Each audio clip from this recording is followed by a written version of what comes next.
That photo is the last thing that anybody will see of her alive.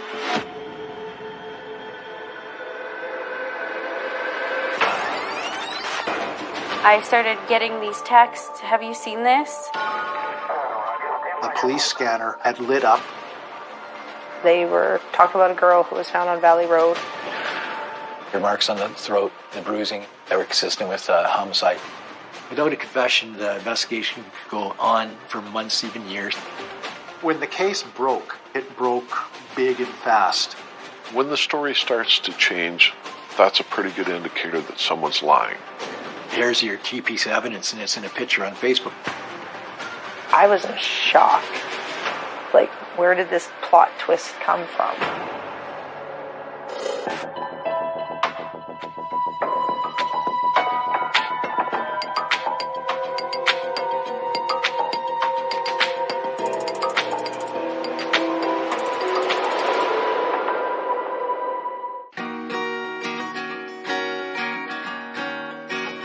March 2015, Saskatoon, Canada.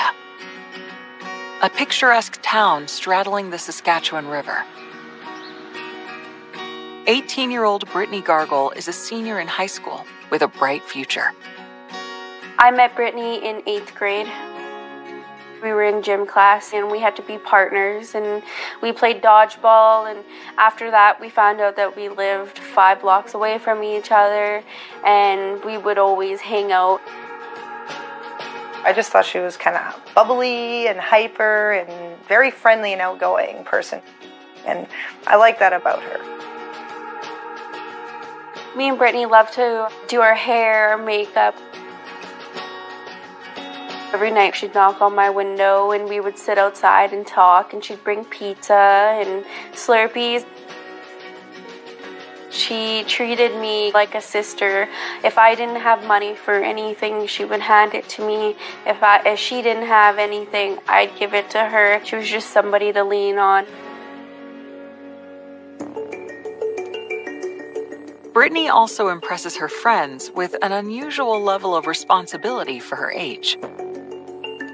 She was 17, she was working full-time, she was going to school full-time, and she had goals. She was definitely driven to get what she wanted. She wanted to build and own her own hotels. I knew right away that this girl was going to go places and do things.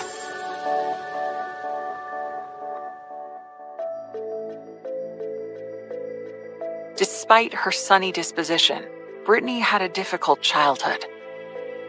Her mother struggles with addiction, and she grew up not knowing her father. Brittany, growing up, she lived with her grandma.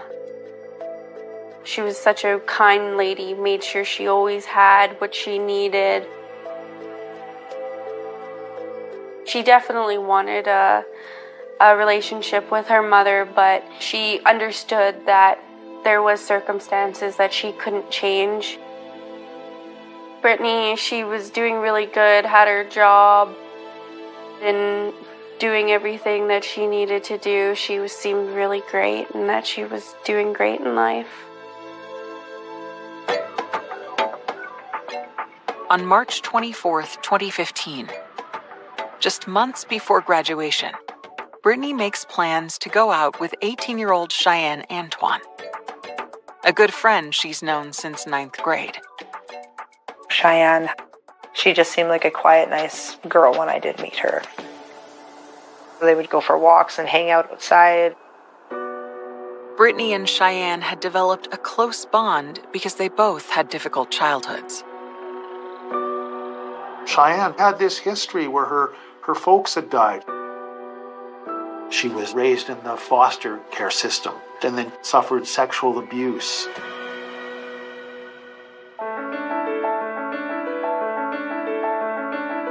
Early in the evening, Brittany and Cheyenne stopped by Atasha's house. And I just lent Brittany some gas money because she needed to get around. And then I told her to be careful, if you need me, call me and I'll come pick you up or whatever. And she gave me a hug and that was it. That was my last interaction with her. Just after midnight, Brittany posts a selfie on social media with Cheyenne. They're at her grandma's house getting ready and dressed up for their evening out. Brittany was just, I think she was just happy to get out and hang out with her friend. And Cheyenne looks like she's just ready to go party, and Brittany just looks so relaxed and just ready for whatever life is bringing her.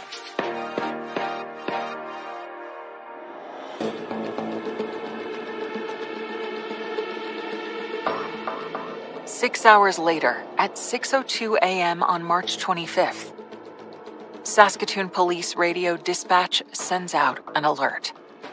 That particular morning, I was already out at the scene of a shooting, and the police scanner lit up. And when they switched to their emergency channel, and when they talk about a female injured and or in distress, you knew it was serious right away. At that point, I bailed out of the scene I was at and drove out to that area. I had to go see with my own eyes while it was still a fresh scene. A motorist spotted a young woman lying on the side of the road in a remote area near the Saskatoon landfill. Initially, on an outdoor crime scene like that, you need to protect the scene as best you can to preserve evidence as soon as you get there. The victim appears to be in her late teens or early 20s, has no shoes on, and her body is cold to the touch. By the time I'd gone out there, they had set up a cordon already. I could only get to within about 100 meters of where the body was. Paramedics try to resuscitate the unidentified victim and rush her to the hospital. But she's pronounced dead on arrival.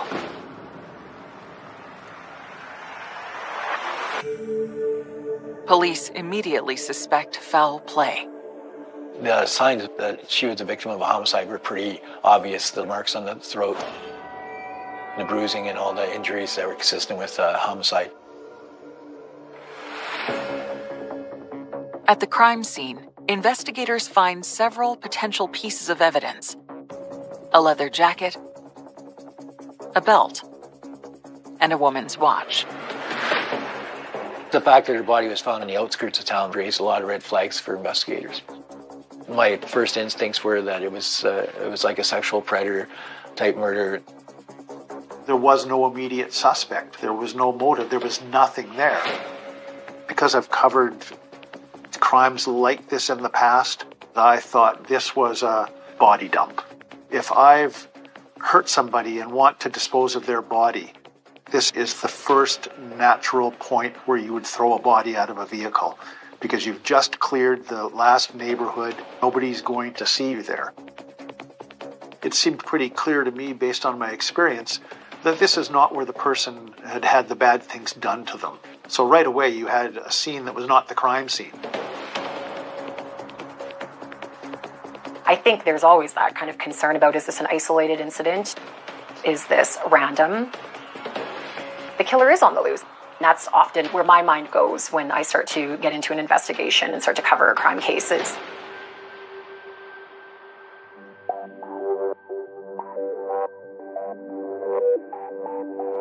Hoping to identify the victim or get leads to the killer, investigators release photos of the items found at the scene. They also release pictures of the victim's distinctive tattoos.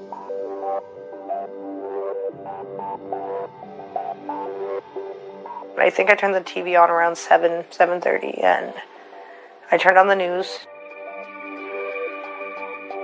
They were talking about a girl who was found on Valley Road, and I was like, wow, that's just right down the street from where I live. And they said that they're still trying to identify her.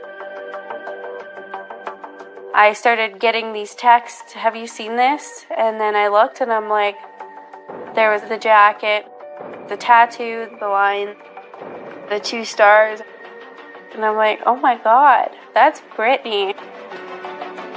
My heart sunk.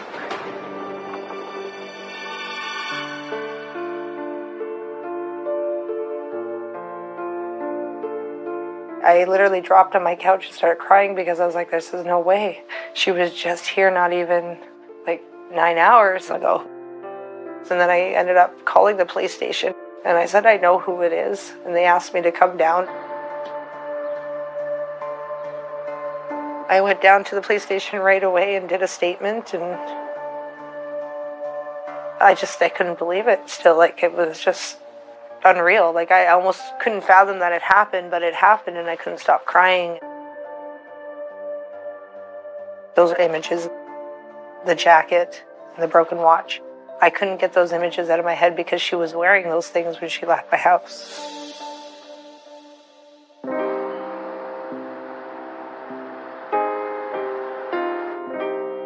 So they had the identification fairly quickly, but that's all they had. Like, why? That was the last night of her life. That photo is the last thing that anybody will see of her alive. Investigators key in on an unusual murder weapon. That belt may well have made the marks on her throat that caused her death. And focus on an unlikely suspect. I was shocked because of who it was. Regardless of how improbable or salacious a story, they have to take it apart. And that's why a lot of us started thinking, maybe, this is going to be one of those unsolved mysteries.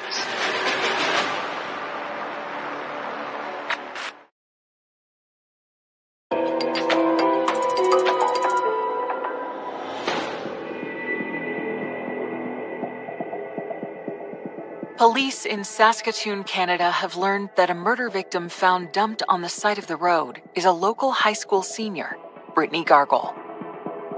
This was a young woman who didn't fit the image of someone you would expect to find dead on the edge of town. She wasn't living on the street. She had stuff together. She had jobs. She had a family. She had all of those things.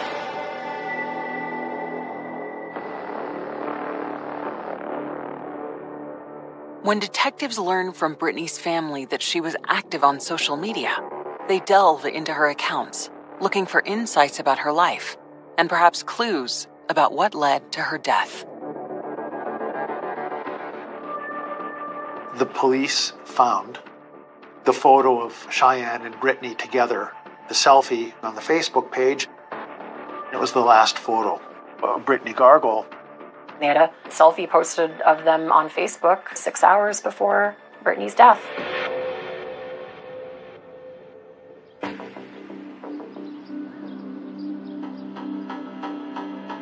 Detectives also discover a heartbreaking Facebook post by Cheyenne, made hours after Brittany's body was found. She was posting on Brittany's Facebook wall, "Where are you? Haven't heard from you. Hope you made it home safe." Police want to talk with Cheyenne to learn what she can tell them about Brittany's activities on the night before her body was discovered. They don't have to look far. Prompted by all the news stories about the murder, Cheyenne comes to them. Cheyenne Antoine called police, and she told them what had happened the night before. And she basically said that she was with Brittany, it was a party night, they went to a few bars. So there is a timeline starting to be created leading up to when Brittany's body was found. Cheyenne tells police that on March 24th, around midnight, she and Brittany started partying at Manchester's pub. A couple hours later, Cheyenne says they went to a house party. And by 4 a.m., ended up at the Colonial Pub and Grill.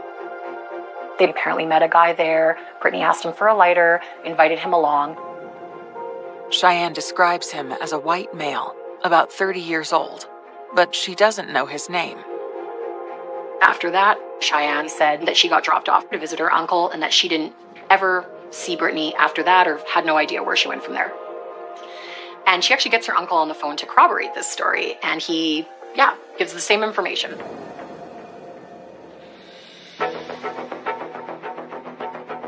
As investigators begin trying to identify the mystery man Cheyenne says she last saw Brittany with, On March 26th, the day after Brittany was found by the side of the road, the results of her autopsy come in. It was clear that Brittany had not been sexually assaulted. She died of suffocation by ligature, basically strangled to death. From the patterns on her neck, it wasn't a rope or a shoelace, but it was something else that left unusual marks.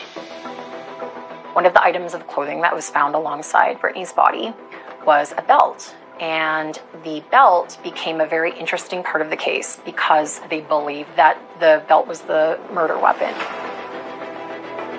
That belt may well have made the marks on her throat of the ligature that caused her death.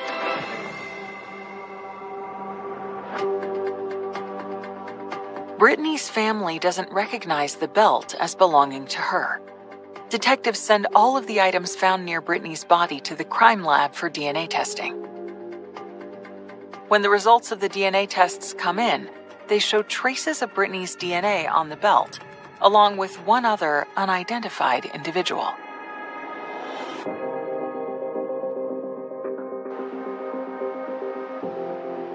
One week after Brittany's murder, family and friends attend her funeral.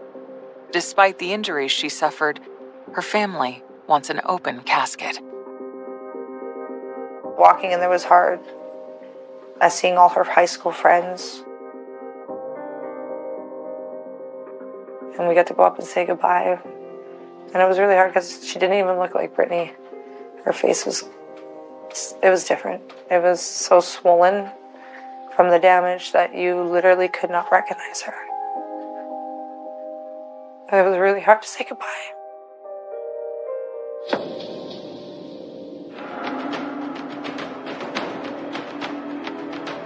As Brittany's friends mourn, detectives continue to follow up on the information provided by Brittany's friend Cheyenne. They visit the bars she says the pair went to, hoping to find surveillance video of the man Cheyenne says she saw with Brittany. Everything you do is on camera now. And it's such a big part of homicide investigations now. The bars do have security systems. And the footage confirms that the girls pulled into the parking lot at the first bar, Manchester's Pub, at midnight, just as Cheyenne reported. Then, investigators move on to the final bar Cheyenne says they visited that night. Cheyenne told the police that Brittany left in the early morning hours with a male individual from the Colonial Pub and Grill. The story was that she left with a male acquaintance.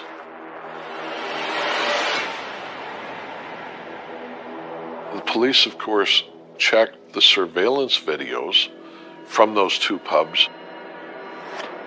But when police scour the video from the Colonial, it tells a very different story from the one they heard from Cheyenne. They don't see any sign of Cheyenne and Brittany. When Cheyenne said they were at the Colonial Pub and Grill and that Brittany left with another male, police knew that wasn't true when they watched the surveillance videos, and that simply did not happen. They were not there.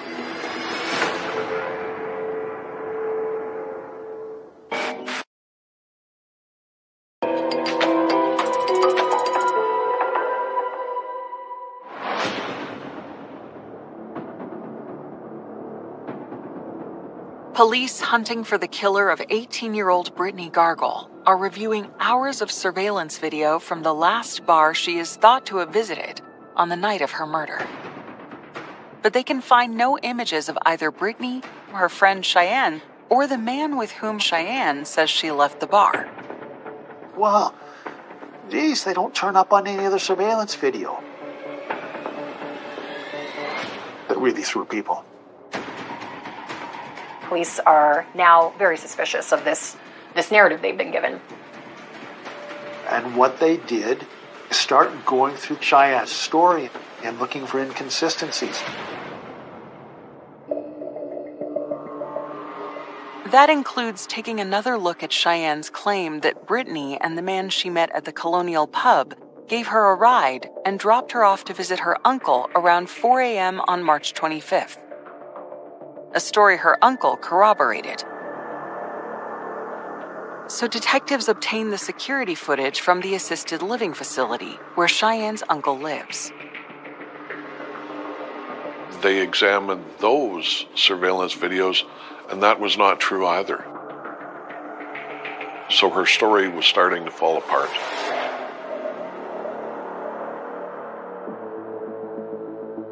So then they go talk to her uncle. And he cracks. And he basically says, yeah, my niece made me make it up because the real story she gave me was a lot more intense.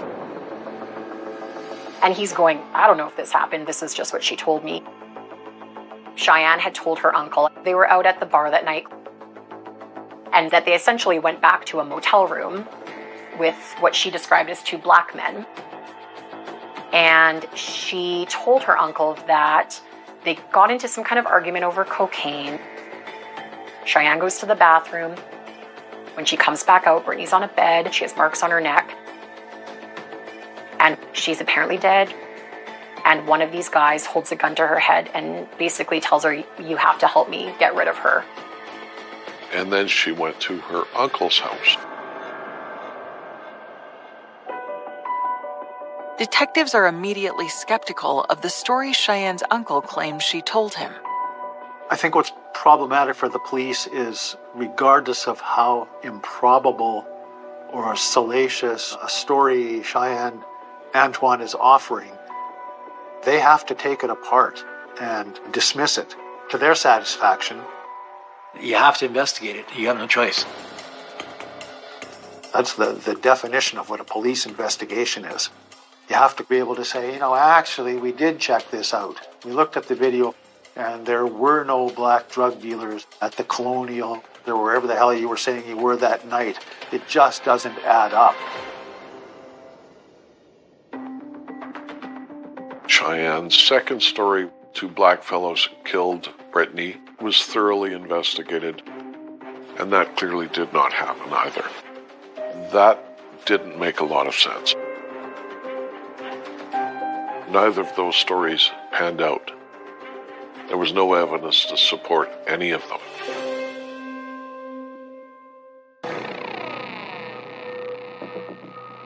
Cheyenne's inconsistencies and outright lies earn her another interrogation. On May 5th, 5 weeks after Brittany's murder, detectives interview her again. But this time, they meet at the Saskatoon jail. Because Cheyenne has recently been arrested for shoplifting.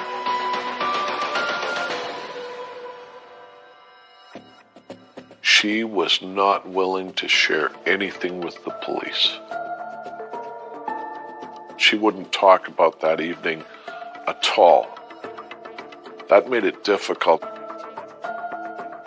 But with her various stories, and her various stories not checking out, it became obvious that she was a suspect.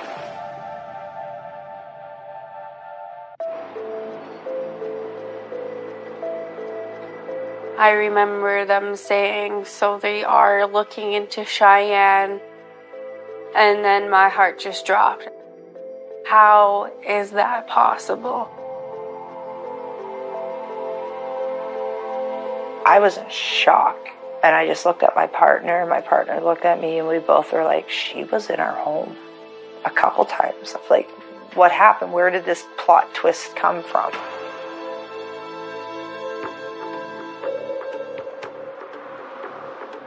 Despite her conflicting stories, investigators have no evidence connecting Cheyenne to Brittany's murder, and no obvious motive for her to have done it. Even though you strongly suspect a person of the crime, you have to keep a clear mind and not get so laser focused on the person telling the falsehoods that you get basically tunnel vision and you miss a possible suspect. without any witnesses and no apparent motive. It was pretty clear this was going to be a tough case to crack.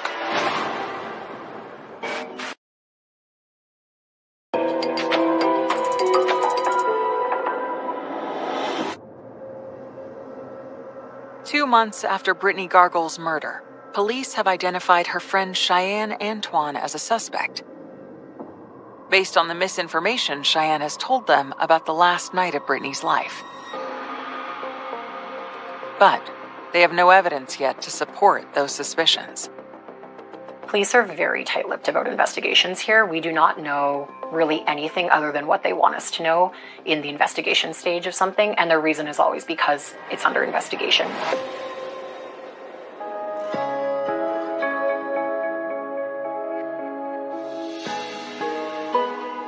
Everybody was getting very upset. They couldn't understand why is this taking so long. And that's why a lot of us started thinking, like, maybe, this is going to be one of those unsolved mysteries. Why? What happened? Like, why does nobody know what happened? Like, this could happen to anybody else. It just drove me crazy.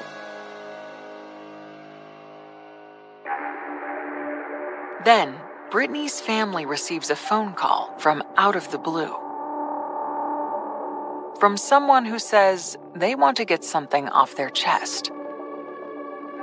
A relative of Cheyenne's, her auntie, admitted that the night that Brittany died, Cheyenne had driven up and was in a panicky state.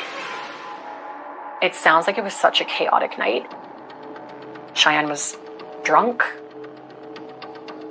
and obviously good decisions weren't being made all around. Cheyenne was drunk, crying, upset, saying she had strangled her friend Brittany.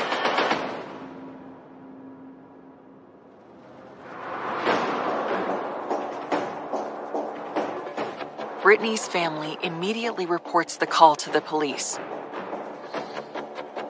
And investigators quickly track down Cheyenne's aunt. She confirms the story and breaks open the case. And that was one of the big leads that police had been missing. The aunt's damning story convinces investigators that they finally found Brittany's killer. But there still isn't solid enough evidence for an arrest. Anything the aunt said would have to be solidified by evidence. With no physical proof that Cheyenne killed her friend, police are now hoping for a direct confession. But even when confronted with her aunt's story, Cheyenne continues to deny that she had anything to do with Brittany's death. It was really frustrating. Without a confession from the suspect, the investigation could go on for months, even years. The fact that Cheyenne wouldn't give a statement to the police made it difficult. She wouldn't talk about that evening at all, other than the lies that we know that she told the police. Under Canadian law, detectives need stronger evidence than the aunt's story to obtain a warrant for Cheyenne's arrest, or even a DNA test. On how long it took, it felt ridiculous. But I understand at the same time, these are not things you find out overnight, and it takes quite a long time.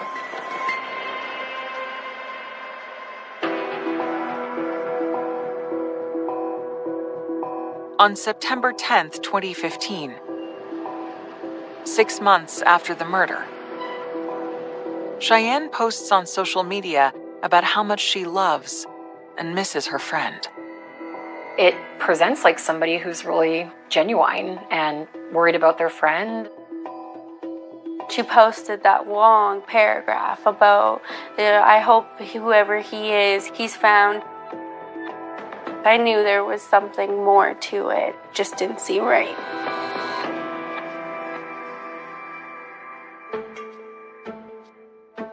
Cheyenne's Facebook comment pours salt in the wounds of Brittany's loved ones, and it also adds to law enforcement's suspicions of her. just must have been maddening for them because they would know we've got so much, but we don't have it all. The case drops out of the headlines, and to those outside of the investigation, it appears to go cold. I mean, nobody was talking. Everyone was kind of wondering what had happened with Brittney Gargoyle's death.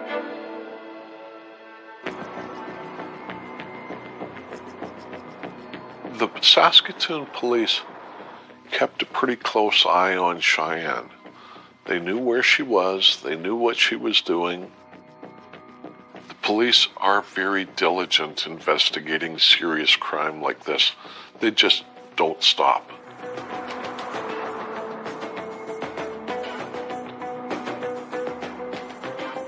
As part of that effort, detectives decide to take a fresh look at all of the evidence they've collected. And they discover a small detail in their files that they now realize was previously overlooked.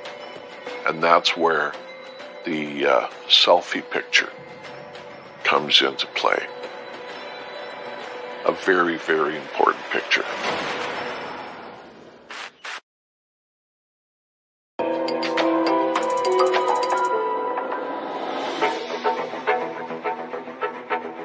When investigators re-examine their case file in the murder of Brittney Gargoyle, they realize a key piece of evidence may have been hiding in plain sight. The selfie that Brittney posted just hours before her death. We had the photo of Cheyenne and Brittney together 6 hours before she died. And if you look closely, tucked in the bottom corner of that photo, Cheyenne's wearing the belt they found at the scene. It's this thick black braided belt. It's quite distinct. I mean, you wouldn't have thought anything about it if you had just regularly looked at that photo. It's not sinister, just presents like two smiling friends. I think that was like an aha moment.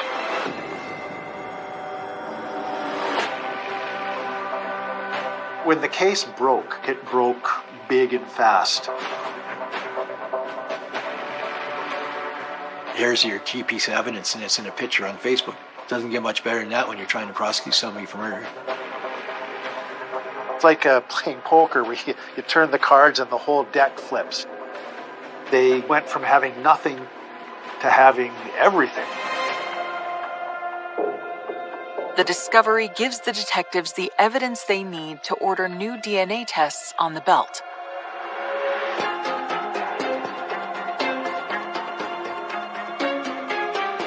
It has both the girls' DNA on it.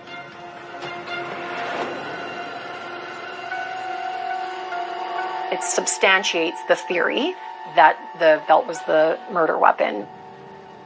That essentially Cheyenne used that belt to strangle Brittney.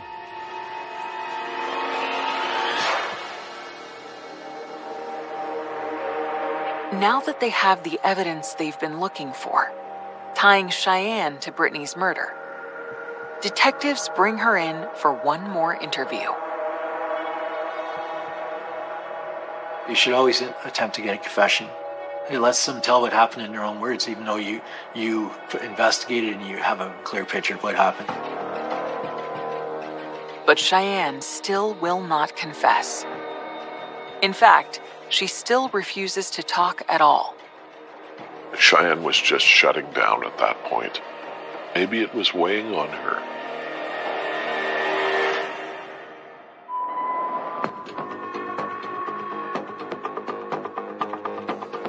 Despite her continued silence, police finally have enough to arrest Cheyenne for second-degree murder.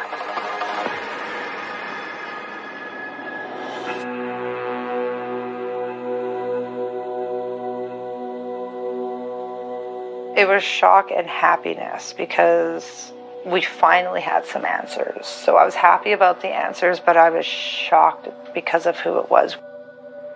We honestly thought it was just she lost her friend. And we all felt bad for her. Now it makes me angry. Don't know how she slipped through the cracks for so long. Just shocking.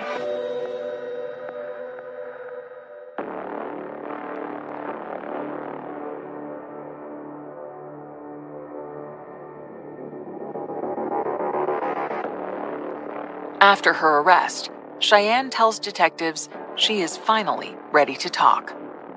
She basically said it was a party night.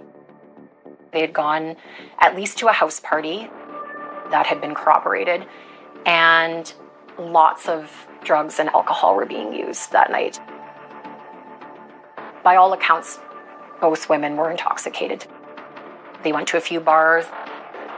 She says that her last memory is at 4:30 in the morning of being in a McDonald's, and that she remembers, she didn't really use the term getting into a fight with, but Brittany getting frustrated over something. She doesn't remember what happened after that, but she couldn't deny that she was the person that killed her friend.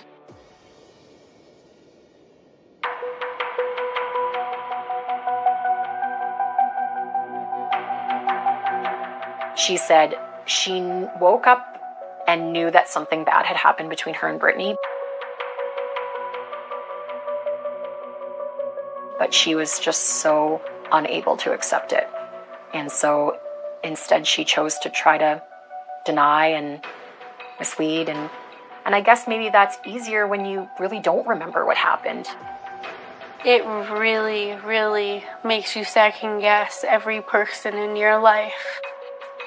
So now it's like I go and look at my friends and I'm kind of scared. So I can't hang out with people alone due to the fact of what happened to her. As Cheyenne's trial approaches, Canadian Crown prosecutors face a unique challenge. One of the frustrating things about her not really admitting what she did, there was no motive. She didn't offer a reason as to why she killed her friend.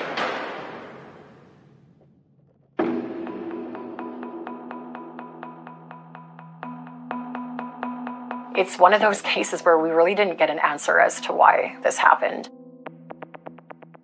And that has a lot to do with drugs. The fact that Cheyenne was so intoxicated that night that she can't remember killing someone, I think speaks volumes to the unanswered questions of this case. What could have made Cheyenne so angry in that moment that that's where her anger went? So all of a sudden, this notion of culpability is a little more unclear. There's no clear motive.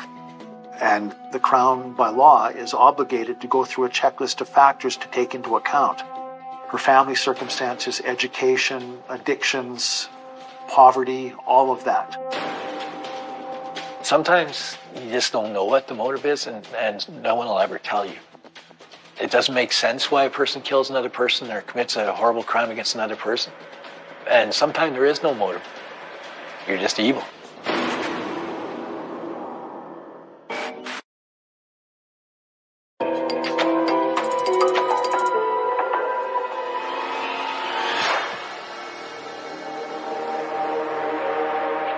Years after the murder of Brittany Gargle, her friend Cheyenne Antoine is charged with second-degree murder. Cheyenne claims that due to the drugs and alcohol she consumed, she has no memory of the night that Brittany died. As her trial approaches, prosecutors believe they can prove Cheyenne killed Brittany. But to maximize her sentence, they'll also have to prove she intended to murder her. The fact that Cheyenne wouldn't admit what she did to the police made it difficult to prove criminal intent. Second-degree murder is a murder with full intent to kill. Manslaughter can have the reduced intent to kill. We accepted the plea of guilty to manslaughter on the basis that she was drunk at the time. Cheyenne Antoine is sentenced to 7 years in prison. She is eligible for release in 2024.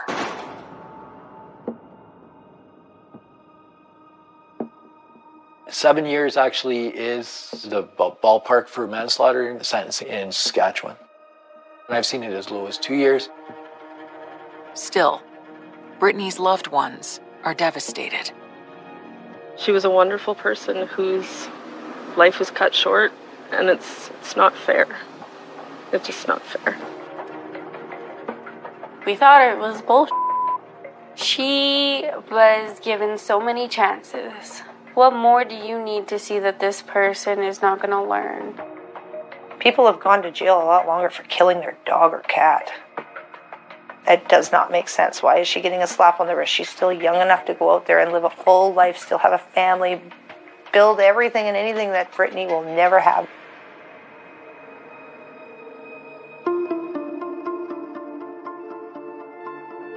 Brittany's friends are in disbelief that Cheyenne could forget strangling her. I think she knows and remembers, but is playing it off as, I was inebriated and I'm going to use that card. And I don't think that's fair either. They also struggle with how long it took for police to connect the dots and make an arrest. It felt ridiculous. We're not going to look at a picture and be like, oh, look, there's the murder weapon. But it was a little frustrating that the answer was right there. The existence of the photo and why it took so long to really definitively connect that to Cheyenne, I still don't really quite know. But I think the numerous attempts to mislead police certainly did not make the investigation straightforward. They would have had to follow a lot of false leads, and that takes time and resources. And I mean, we don't have a huge police service here, so it's one of those things where I think they just had to eventually get the right things to crack, and that eventually happened. The fact that it was a friend who took Brittany's life is especially difficult for her loved ones. But they are determined that her memory will live on. I miss her bubbly, happy, positive personality. I miss her quite often because I see her every day. I don't tear up every day, but I still, once in a while, I do get a little bit emotional thinking about back in the day with her. What she could have been now. I just feel saddened that she's missed out on her life. I got to hang out with Brittany 2 weeks prior to everything that happened to her. We got to sit in her car and catch up for a bit, talking about our lives and where we are and how we're so surprised how much we're growing up and about being the people that we are.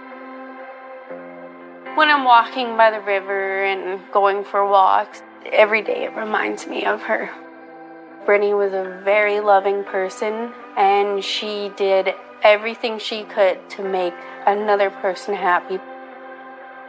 I'm glad that my last memory of her was her smiling and hanging out and laughing.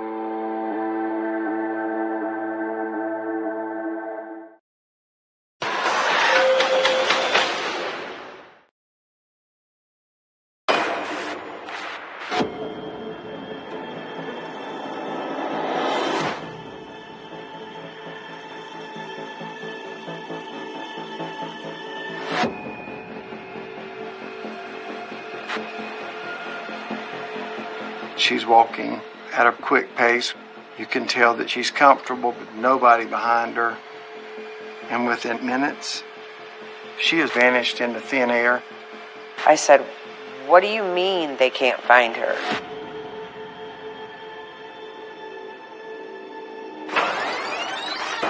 Her mother, Dawn, left Rochester for Myrtle Beach after Brittany disappeared. Helicopters, ATVs, horseback. I saw what was my truest child. I had to find my daughter, and I wasn't going to stop until I got answers.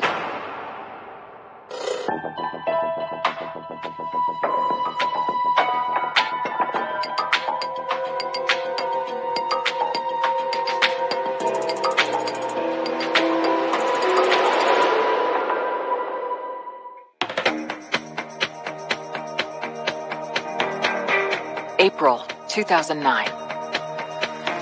Brittany Drexel, a 17-year-old high school junior, is living life to the fullest as an outgoing young woman in her hometown of Rochester, New York. Brittany was just an awesome kid.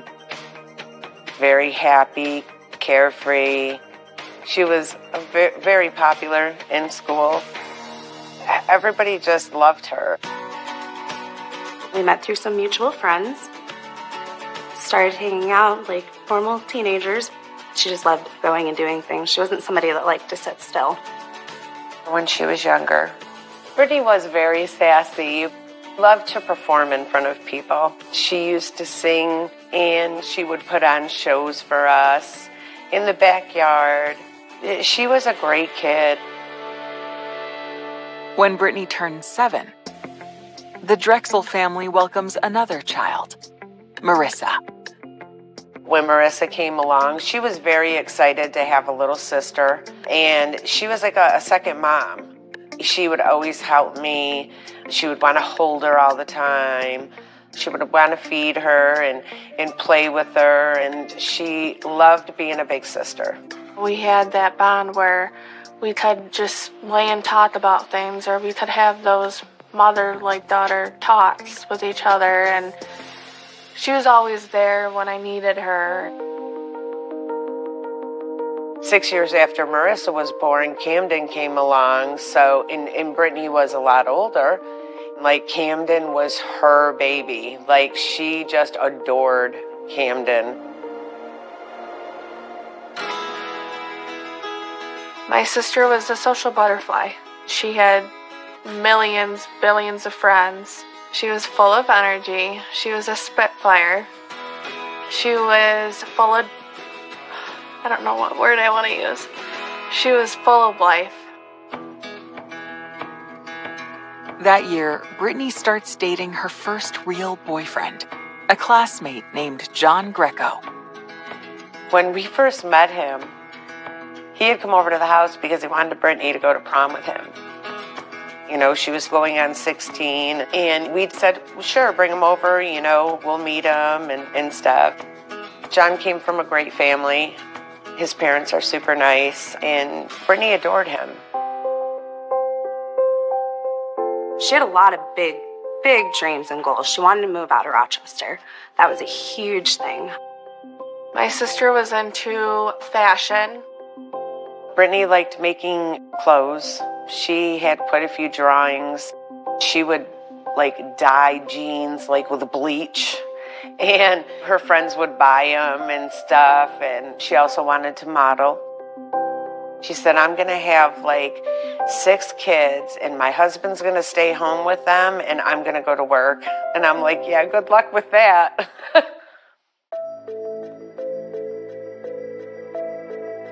When Brittany is in her junior year, her parents decide to divorce. It throws her into a tailspin. She was upset about the divorce going on. It hurt, and of course, as a child, you're going through emotions, and, there was a lot of emotion there. It took a while for Brittany to come down when she was angry, to come down from it. There was a lot going on at that time, and a lot of her schoolwork was falling behind, and so Brittany had asked about going to Myrtle Beach. Spring break here, everyone leaves. It's either still really cold, wintry, or it's rain and gloomy out. Myrtle Beach was a party scene, big city for teenagers who want to go out and have fun, or people in their young adulthood. I told her, I said, Brittany, I don't think that's a good idea. I said, I want you to get caught up in your schoolwork. She's like, well, Mom, I want to go to Myrtle Beach. And I just told her, you're not going. And she goes, why, Mom? I said, you're not going to Myrtle Beach. I said, there's no parental supervision. I said, I don't know the kid you're going with. And I said, something's going to happen to you. And Brittany said, Mom, nothing's going to happen to me. I'll be fine. And I said, well, Brittany, you're not going. So about an hour later, she said, Mom, since it's my spring break, can I go stay at my friend's house? And I told her it was okay for her to stay there. On the night of April 22nd, 2009, unbeknownst to her family, Brittany and two classmates, Alana and Jennifer, began a 13-hour drive to Myrtle Beach, South Carolina. I had called her and I said, Britt, what are you doing? And she's like, well, I'm going to go to my friend's house. We're going to watch a movie or whatever. And she says, I love you. And I told her, I said, I love you too. Me and my mom thought she was here. But in reality, she wasn't. I told her I missed her. And then I said, wait, before you hang up, I want to say goodbye. I love you one more time. It's the last time I heard her voice. With her family still none the wiser, the girls arrive at the resort town on the morning of April 23rd. But as her sister will later learn, after 2 days at the beach, Brittany's spring break isn't going as planned. She was texting John. John couldn't go because he was working, so he had to stay back. But John knew the whole time. On Saturday evening, April 25th, Brittany texts John that she needs a break from the girls she traveled with. The girls she went down with, I think, were a year or two older than her. And because they're girls, they're young teenage girls, and they were fighting. She told John she felt alienated and alone. She wanted to come back home. Brittany tells John that she ran into one of her classmates, Peter Brazowitz, and has decided to go visit him at his hotel. Around 9:15 p.m., Brittany abruptly stops texting John. It's unlike her, so he worriedly calls her family. John said, Brittany's in Myrtle Beach and they can't find her. I said, what do you mean they can't find her? I was livid. I said, I can't believe she went to Myrtle Beach because she had never done that in the past, like lied to me or anything like that. John came to my house. We were calling the kids that were in Myrtle Beach. The girls wouldn't answer their phone. I kept calling Brittany's phone. And it would ring, and it would ring, and then it went directly to voicemail. Every time I called Peter, Peter answered the phone every single time. But he's like, I'm not her babysitter.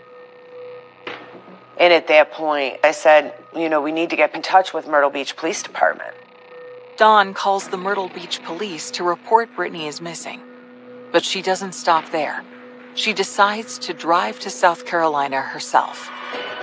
My mom said, listen, you're going to go with your dad for a couple days. I have to go. And all of a sudden, I went to go look at my phone. There's a mass text sent out from John Greco. And it's my sister's picture and missing information. And I said, what is this? Then I started crying. I'm shocked. And I'm like, Brittany's missing. I was in a state of shock. We got everything together. I think we left about maybe 11 the next morning, and it was a long ride. My phone was blowing up with her friends. They're calling me, crying, screaming, where's Brittany? As soon as I would hang up with someone, my phone would ring again. Like, all I knew is I had to find my daughter, and I wasn't going to stop until I got answers. A mother embarks on a relentless quest. I said, I'm done with the bull. I said, I want my daughter found. While the police drill down on one suspect after another. And I say he didn't, okay? I say he didn't. There wasn't enough to arrest him. And he said, you're smart, you'll figure it out. It felt like a roller coaster. You're just like, is she ever going to be found?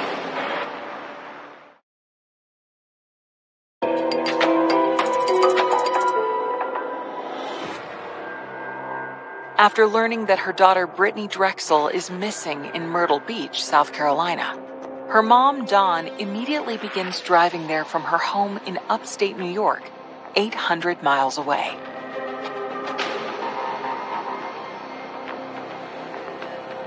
So I get to Myrtle Beach and I go to the police station. But officers tell Dawn that with no evidence of a crime, there's little law enforcement can do. When she describes the argument she had with her daughter about spring break, they suggest that could be why Brittany isn't responding to calls and texts. You've got bits of evidence that's saying she ran away from home, she rebelled against her mama, it's the day before she's supposed to go back, the idea that a young girl has just run away. But it is something that the police consider every time.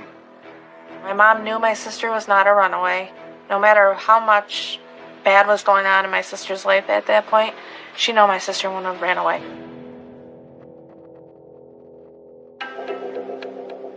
After failing to gain any traction with law enforcement, Dawn decides to take a different approach.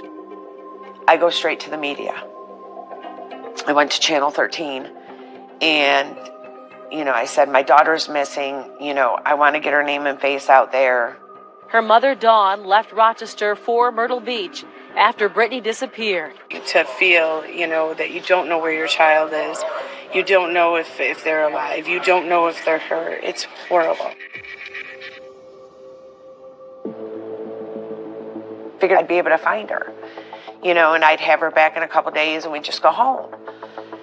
And we just started looking everywhere, like on Ocean Boulevard, and talking to people, seeing if people seen her, showed her picture, and we were putting posters up. So we did that probably for about a good solid week. As Dawn continues to search, her media efforts catch the attention of the police and spurs them to action. Detectives begin by interviewing the last person Dawn believes saw Brittany on the night she vanished. Her classmate, Peter. Peter was a little bit snarky, like, don't bother me. And the police were thinking, everybody wants to help. He doesn't want to be bothered. He said, I did know Brittany. I had met Brittany. We had hung out. We had texted back and forth, but I didn't have anything to do with her disappearance. Peter claims that after Brittany left his hotel, he was hanging out with friends all night. While detectives check out his alibi, they also seek out anyone else known to have been in contact with Brittany in Myrtle Beach, including the girls she drove with from New York. They went through each and every one of Brittany's friends for the short time that she was here, and they really scoured everything about them, and they were able to rule them out. Peter's alibi also checks out. He was able to show that everything that he was telling them was true. But the investigation into Peter does lead detectives to a major discovery. His hotel, the Blue Water Resort, has surveillance cameras. And they captured images of Brittany on the evening of April 25th. Brittany enters the hotel at 8:33 p.m. And she appears again, exiting, at 8:48 p.m. As far as we knew, that was the last time that anybody had seen her. You can tell that she's walking at a fairly quick pace with nobody behind her. She's comfortable, but she's determined to get to wherever she is going.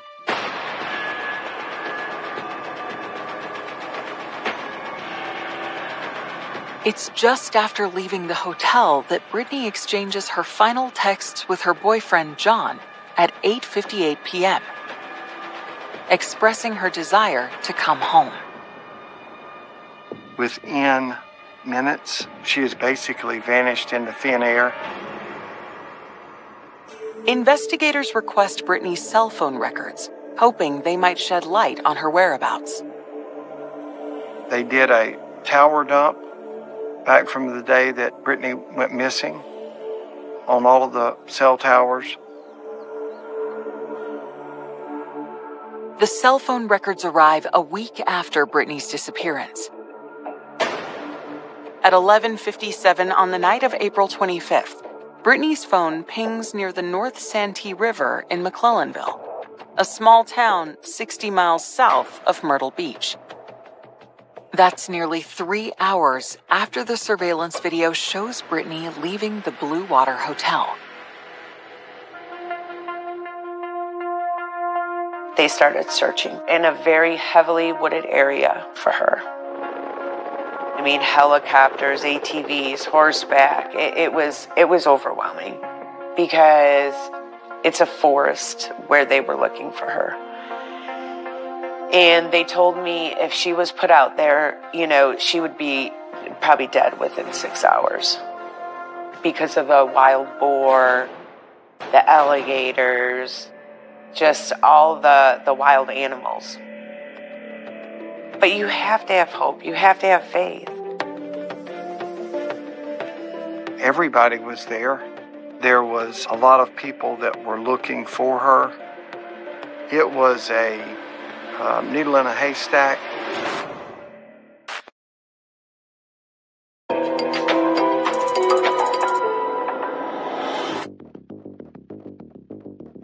Police are searching for missing teenager Brittany Drexel in a heavily wooded region of South Carolina. After cell phone data shows her phone pinged in the area. It's 60 miles south of Myrtle Beach, where Brittany had snuck away for spring break. I was just in shock, and I just wanted my sister to come back home. I tried so hard just to keep thinking, maybe she's still out there.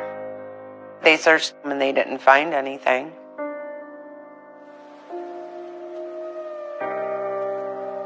After that, I had stayed in Myrtle Beach for a good month and a half.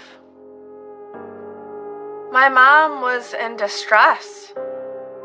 Even though there was searchers there, she just felt like she had to do it. That's her firstborn. That's her baby. She had to find her. At least know what happened. Hope is strange. I'd like to say in the beginning it got me through. Because I was convinced Brittany was coming home.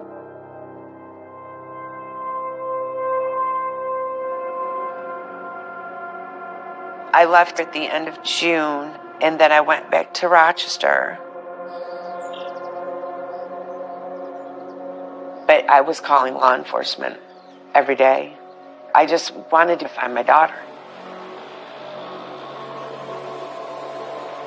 Days, weeks, months, and then years pass, with no answers for Brittany's family and friends. I felt like nothing was going on in Brittany's case. This went on for years. I mean, you're talking, she went missing in 2009.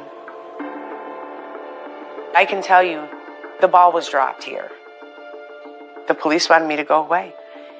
And I felt like I had to just keep after them and after them and after them. And I didn't care if I was bugging them. I don't care. You're going to answer to me. I am her mother.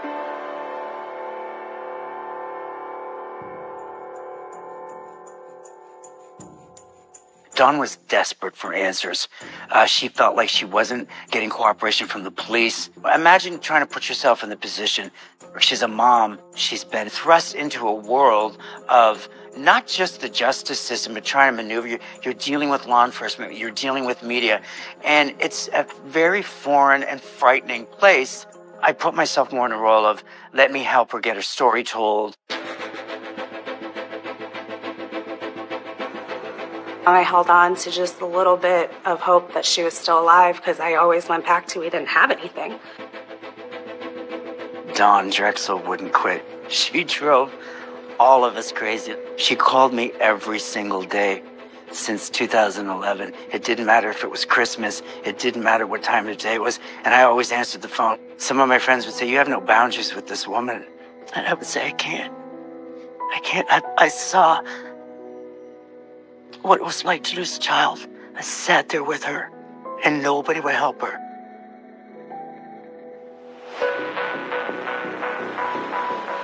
After more than 2 years with no answers, on August 1st, 2011, out of the blue, Myrtle Beach police receive a strange and stunning call from a young woman. The story she tells concerns her father, a man named Ray Moody. She said, I think my dad had something to do with Brittany Drexel's disappearance. Mr. Moody, his main girlfriend was Angel.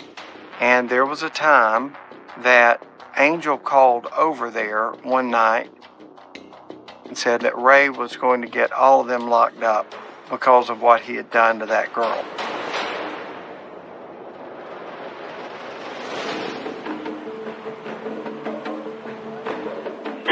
So you guys were dating at the time? Yes. Myrtle Beach police brought Angel in and talked with her about that after the kids had called. And the substance of that conversation was, Ray didn't have anything to do with that. I'm so sick and tired of people blaming Ray for everything that happens. Because if you're trying to accuse him of anything, then I'm not going to be involved in it. Because I say he didn't, okay? I say you did not. I'm not accusing him. I'm not, yeah, you are. Despite Angel's denials, police take a deeper look at Ray Moody. They were able to get a search warrant at Sunset Lodge, which is hotel/long-term rental. Raymond was staying at that area when Brittany had gone missing. SLED crime scene technicians, with help from Myrtle Beach Police and the Georgetown County Sheriff's Office, searched an apartment at the Sunset Lodge south of Georgetown today. They were looking for anything that would tie Ray to Brittany Drexel. They went out and talked with Ray at his cabinet shop. And they told him they were searching for Brittany Drexel. And he said, you're smart, you'll figure it out.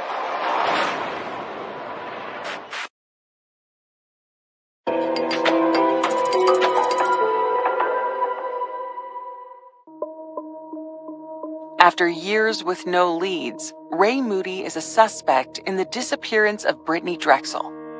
Detectives are questioning him after his daughter reported her suspicions about him to the police. That investigation, that part of it, the search warrant, yielded nothing fruitful. There wasn't enough to arrest him. Once again, the case goes cold.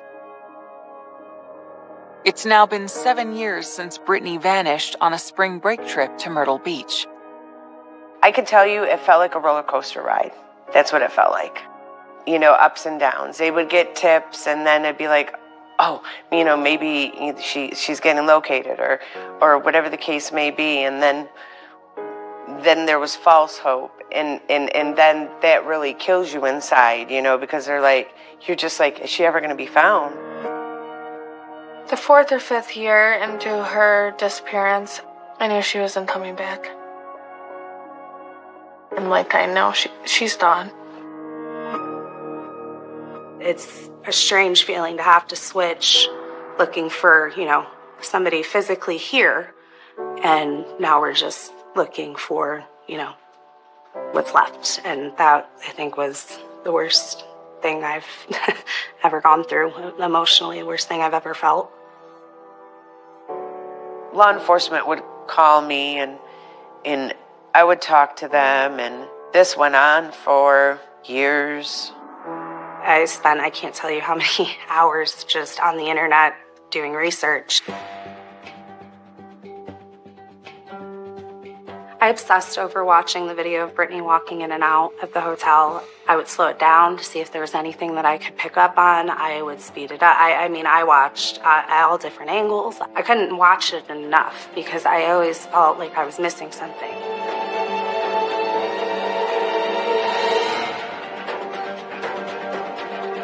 Then, in August 2016, Brittany's mother, Dawn, gets a phone call that promises to provide the answers she's been desperate for.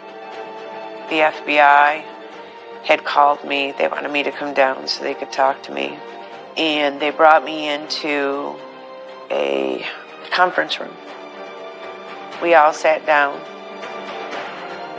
An informant trying to get help with his prison sentence said, well, don't you want to know information about the little girl that went missing?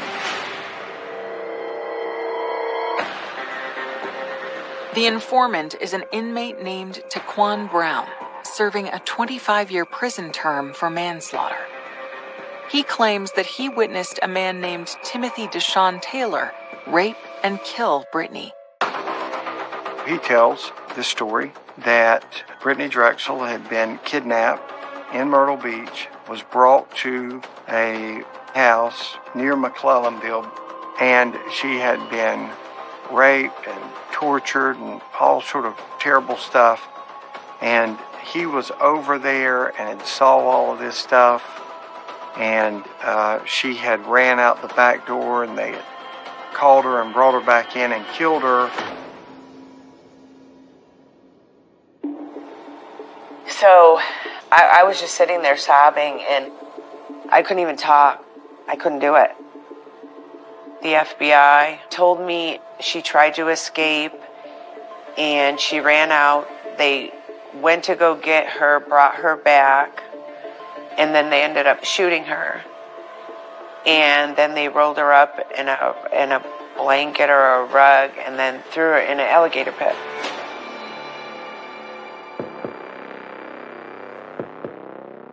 And I walked out of there, and I'm like, oh my God. We always had kept hope alive that maybe Brittany was still out there. And that really messed me up, big time. You know, having to picture that in your mind, it's just crazy. You know, to think that someone would do that with my daughter.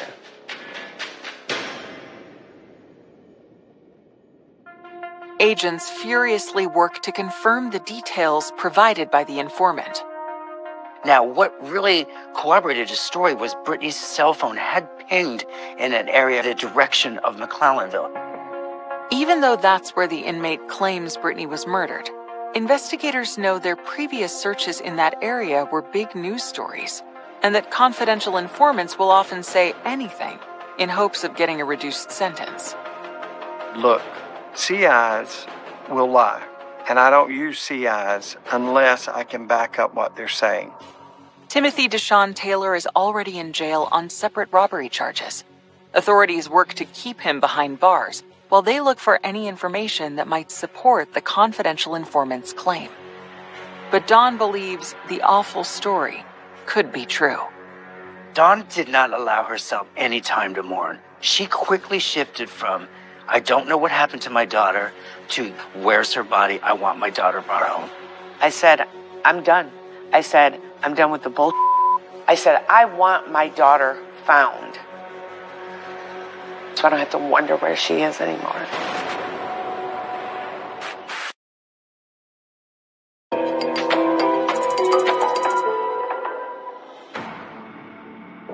Seven years after Brittany Drexel disappeared in Myrtle Beach, South Carolina, investigators are looking into a stunning claim by a jailhouse informant that he witnessed a man named Timothy Deshawn Taylor murder her.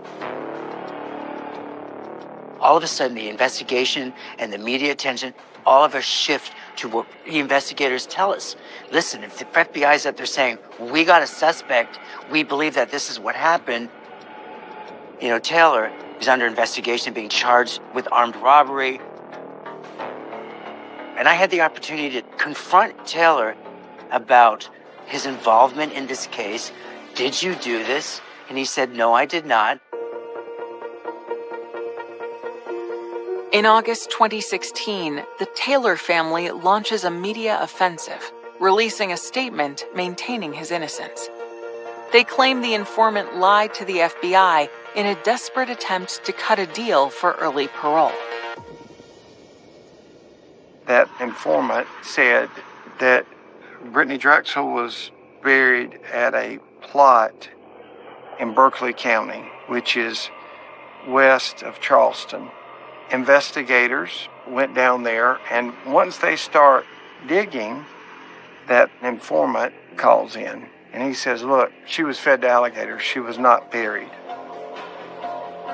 Brown later came in and said, all of that was untrue. I lied. So none of that went anywhere, but there were many more like that, false leads. Police eventually cleared Timothy Deshawn Taylor of any involvement in Brittany's disappearance. It's another emotionally draining twist for her family and friends.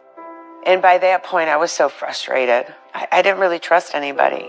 So after that, I was on the phone with the FBI every week.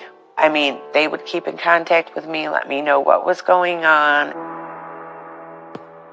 The FBI agents, since 2016 on, were determined to find out what happened and bring my mom that justice that she was grieving and asking for, and the justice that obviously all of us wanted. I had a meeting with the FBI and some of the law enforcement that was involved in Brittany's case. I just felt like Brittany's never going to be found. This is ridiculous. After that, I felt like nothing was going on in Brittany's case. Years pass with an investigation that seems to be stalled.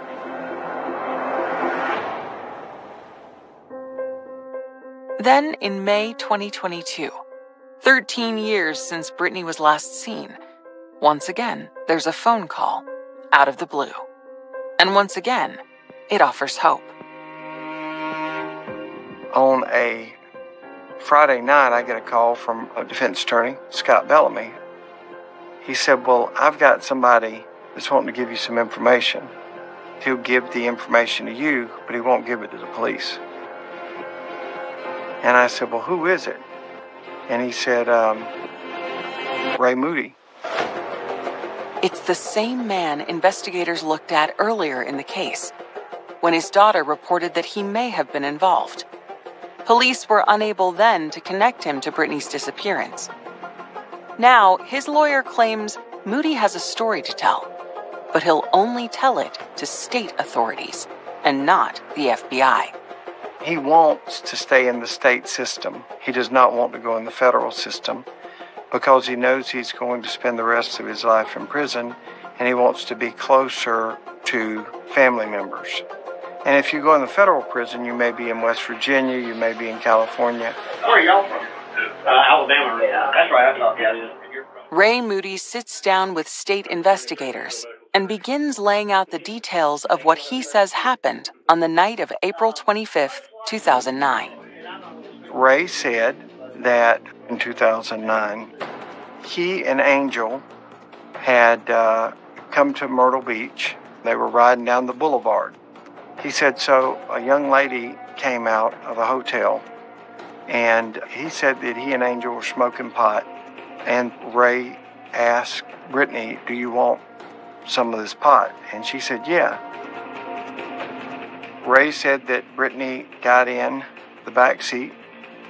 They went where he and Angel had been camping at the pole yards, and they were just going to hang out there for a while. We're just having a good time, smoking some pot and stuff, you know. Angel left. And while she was gone, I changed the whole subject, what was going on. Can you describe the events that happened when Angel leaves? So Angel's obviously not involved. Can you talk us through that? I made her take her clothes off. Yeah. And she was pretty cooperative. Yeah, she was. But it was against her will. It was, yeah. Did she say anything to you specifically at that time? She said she was going to, she'd tell Angel on me. And did you start to have sex with her, or did something happen to stop that? To stop me from having sex? Yes. No, I did. You did? I raped her. And he said, she scratched me. I hit her. All of that was over. And he said, then I killed her. He said, I strangled her to death. Ray Moody never showed any remorse. Was a very disturbed individual at a deep level. Angel came back and said, where is Brittany? And he said, you don't see her, do you? And she said, no. He said, well, don't ever ask about her again. The next morning before daybreak, he got up and he said, I dug the hole, buried her body.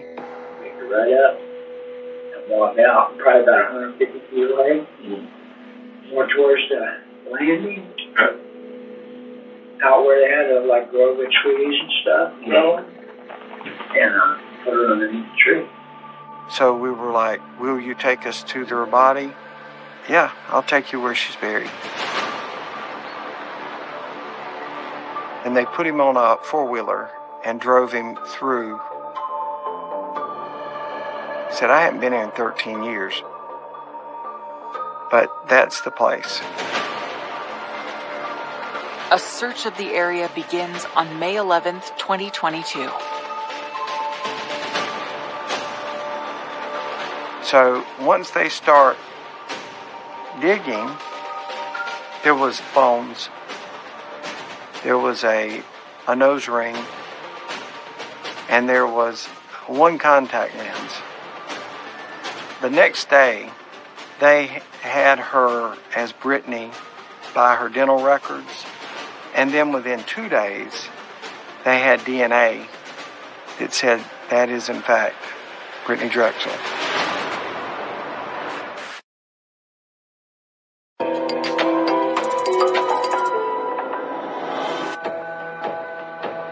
Brittany Drexel's family has spent 13 years desperately searching for answers in her disappearance. And now, with a suspect in custody, they finally have them. But their worst fears have been realized. I was so mad because Raymond Moody had been person of interest back in 2011. He's a level 3 sex offender. He shouldn't even be in Myrtle Beach with all the kids and stuff here. Okay? You've got to be kidding me.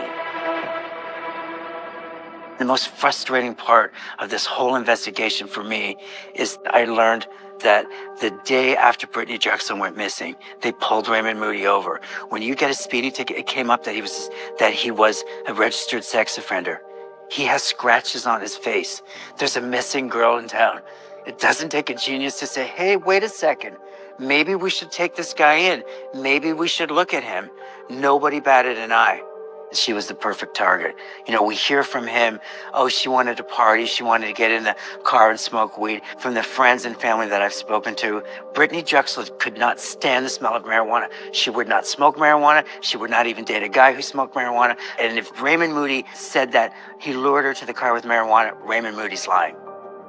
It's incomprehensible to me that this guy got away with what he got away with.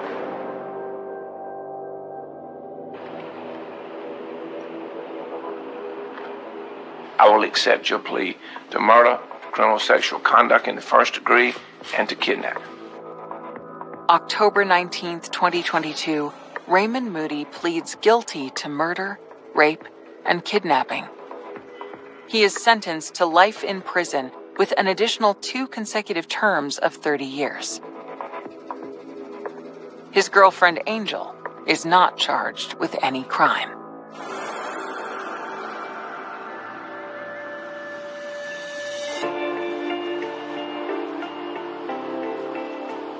The driving force to keep this case hot was Dawn Drexel.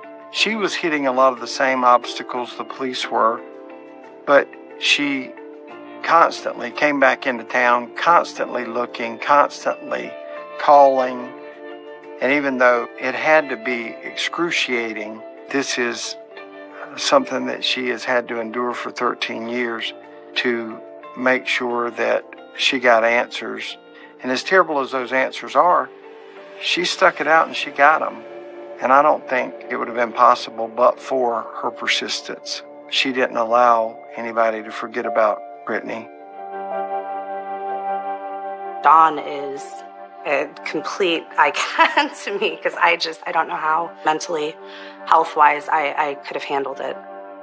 That strength from me, I think I felt like I had to find her. It was like a mission. Until we reunite with my sister, Brittany, we will feel we got the answers we wanted, but it will never fill that missing piece in our family. She's still gone. Brittany was just a beautiful person, and she would do anything for anyone. About a month before everything happened, it was my birthday party. We all went to dinner with my parents, and we just had an absolute blast. Brittany was laughing and having fun. She ordered this obnoxious steak, and Brittany was 110 pounds soaking wet. So my dad was kind of looking at her like, "Are you sure, kid?" and was really eyeing her, and she's like, "Yeah, and I want a grasshopper milkshake too." It's personality, her love of life, her infectious attitude, her smile, her laugh, her goofiness. There's nothing I don't miss.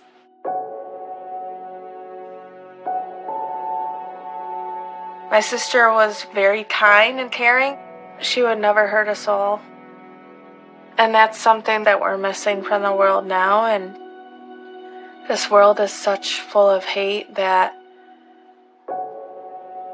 I hope one day it can be peaceful for all of us. Sometimes I'll go back and look at video of her when she was younger. And I do look at her pictures a lot, but, her memory will always be in my heart, I'll always remember the good times I had with her.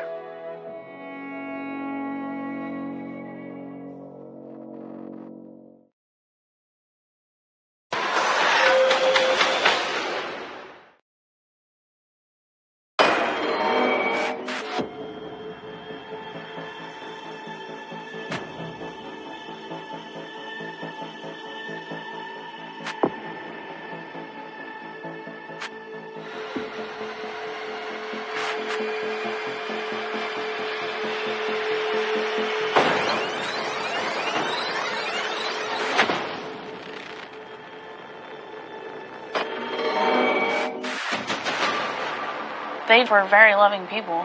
They wanted to share all their love with as many children as they could. You got these two individuals killed execution style. It's shocking that someone would be shot right in front of their own kids in their own home. What did you think when you heard that pow, pow, pow, pow, pow? I thought, oh dear God, no. They had 16 cameras, and they were all working. You see them kicking the front door, back door at the same time. It just doesn't make sense because they got what they wanted, so why kill them? The camera really tells the tale. It was almost silence when we're watching it and seeing it. We couldn't believe what we were watching.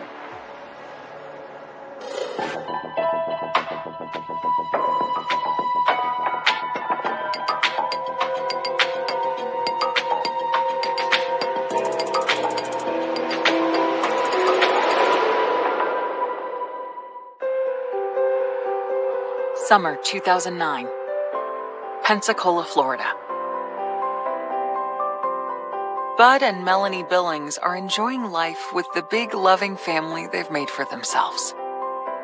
They had a couple of their own children, and they adopted many children. They just wanted to have a large family, whatever way they could swing it. I believe they are the modern life Brady Bunch, honestly. They adopted a lot of special needs kids, and they loved them a lot. If they could, they would adopt every child in the world.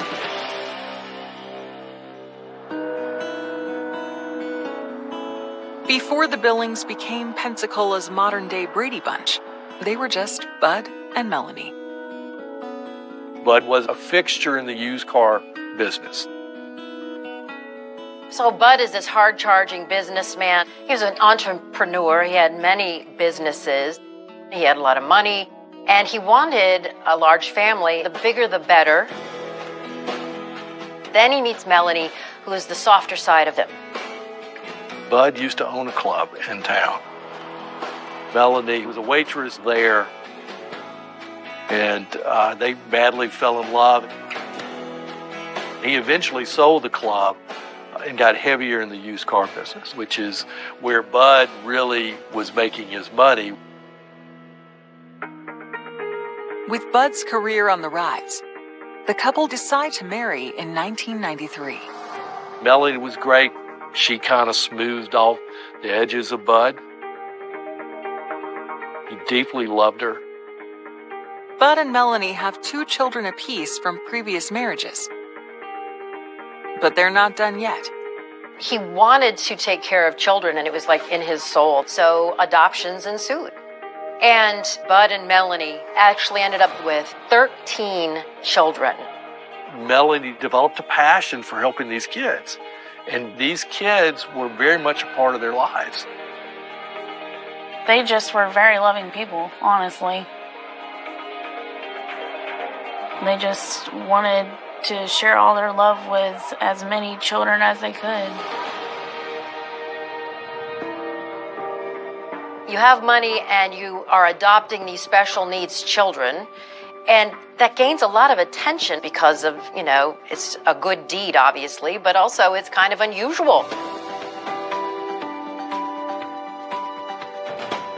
By 2009, the Billings have 9 children in their home, ranging in age from 4 to 11.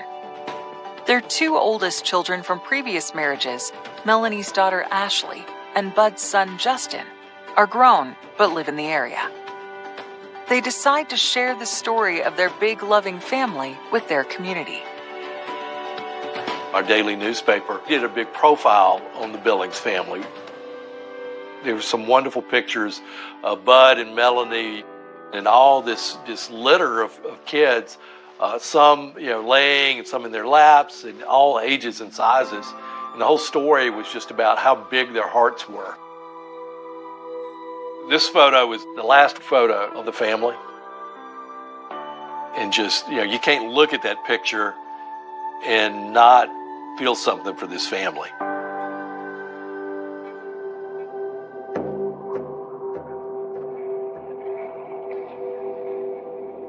At 7 p.m. on July 9th, 2009, the Billings are home. Most of their children are in bed. Bud is with one of their kids watching television. His wife is in a kitchen. It was one of those kitchens that had sort of a counter that she could look into the living room area. So she's cleaning dishes. They're watching TV. Bud and Melanie Billings have no idea that these seemingly mundane chores will be their final moments together.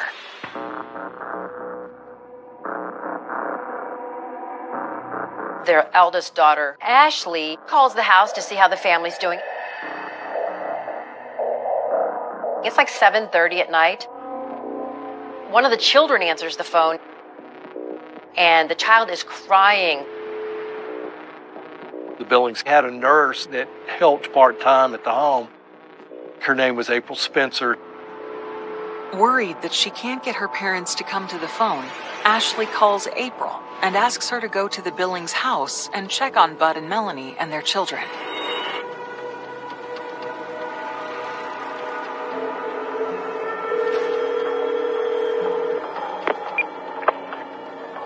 Sheriff's Department, Debbie.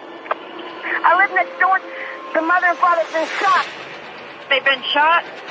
Yes. Please come. I'm trying to get somebody there. You said the mother and father both have been shot? Yes. I gotta go over here with these children, but I don't know. I don't want you to be in any danger, okay? I've got several officers on the way to you. Hurry. I gotta go get the kids. There's kids in the house.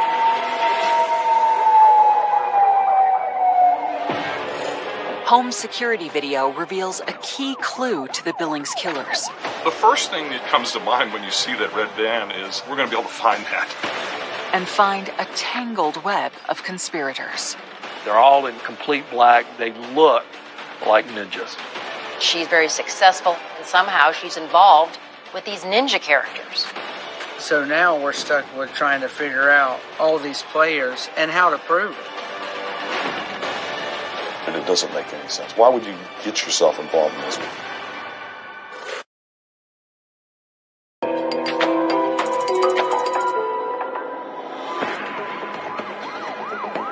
You said the mother and father both have been shot? Yes. July 9th, 2009.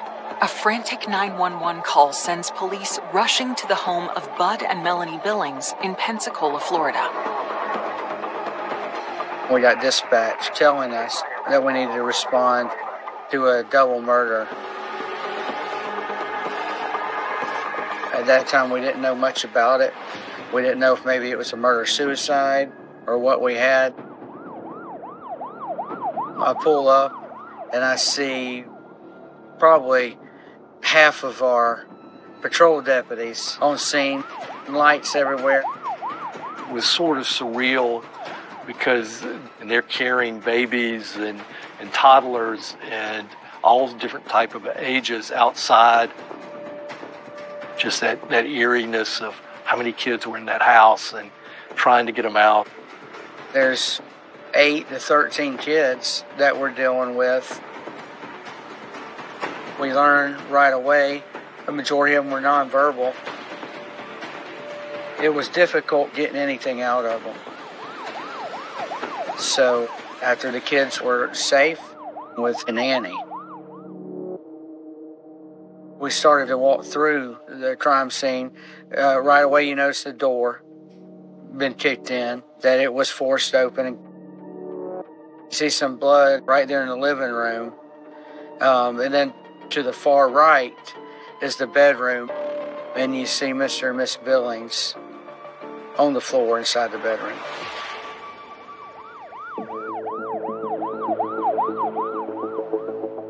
Based on the initial forensics noted at the scene, it quickly becomes clear to detectives that this is not a murder-suicide. You know, you got these 2 individuals killed almost execution style. When you see that, that's when we knew it's definitely, this is going to be different. I mean, you know right away that you're dealing with either robbery or home invasion, something in that nature. When the Billings' daughter, Ashley, arrives at the scene, she points officers to something inside the house that could help them get some answers. There were cameras all over the place. They had 16 cameras, and they were all working. The reason they had the video system there was to keep an eye on all these special needs kids that they didn't hurt themselves. Detectives rush the video equipment back to their tech team at headquarters, hopeful it will hold the answers to what happened in Bud and Melanie's final moments. We had to actually pull the hard drive. It had to be pulled and brought back to the sheriff's office to be viewed. Meanwhile, forensics teams continue through the night processing the bloody scene for physical evidence. There wasn't a lot of evidence left by these killers because they really covered their tracks except for the shell casings. And then also there were some shoe prints because one of the doors had been kicked in and they found some boot prints outside the house. Investigators send the physical evidence for processing and return to the sheriff's office, where they are at last able to access the video from the Billings home security system. When we finally start viewing the video, it's clear as day. You see this red van pull up. You see these people jump out. You had 5 individuals moving across the yard. They're all in complete black shoes, shirts, in mask. So they look like ninjas. It was almost silence when we're watching it. We couldn't believe what we were watching. Then you see him kick in the front door, back door at the same time. It's not something that we had ever seen. The surveillance footage tells a stunning story about what happened inside the house. You could tell it's obviously planned, military style, long guns, handguns. You see Bud immediately puts his hands up.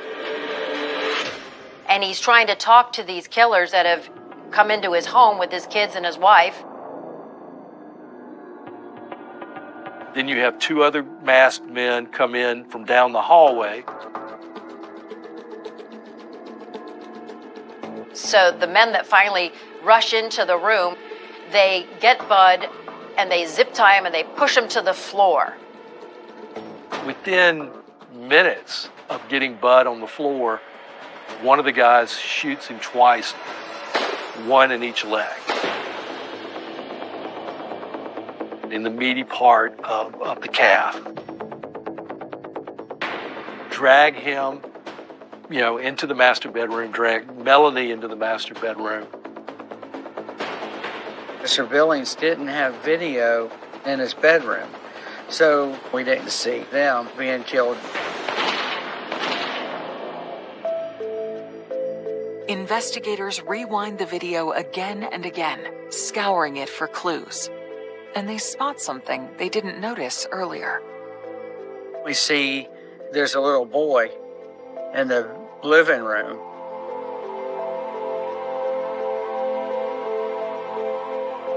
This little 6, 7, 8-year-old kid watching and seeing his family get killed. It was horrible.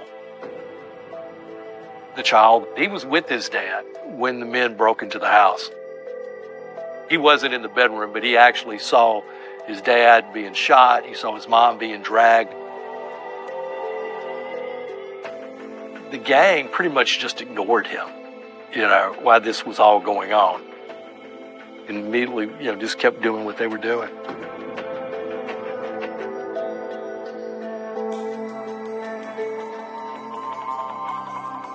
I've covered a lot of murders, and this one is the most shocking because it's basically caught on camera, memorializing the final moments of the Billings lives.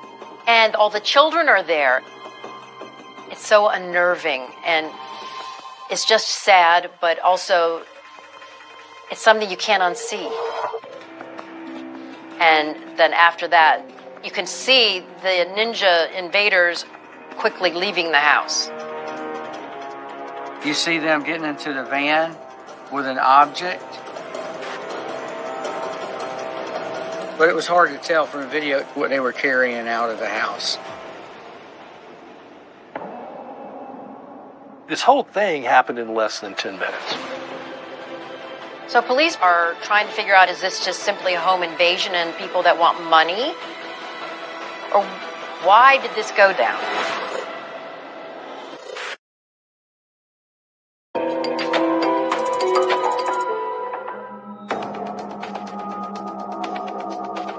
Home security video has captured chilling details of the murders of Bud and Melanie Billings in front of their children. Investigators believe the key to understanding what happened may lie in the unidentified object the killers are seen fleeing with on the blurry video. In the early moments of the investigation, we were thinking that it was a robbery. The video answers a lot of questions, but not the most important ones. So you have this great video of showing exactly what happened, but you couldn't distinguish any type of facial features or anything like that. And we didn't know what they took.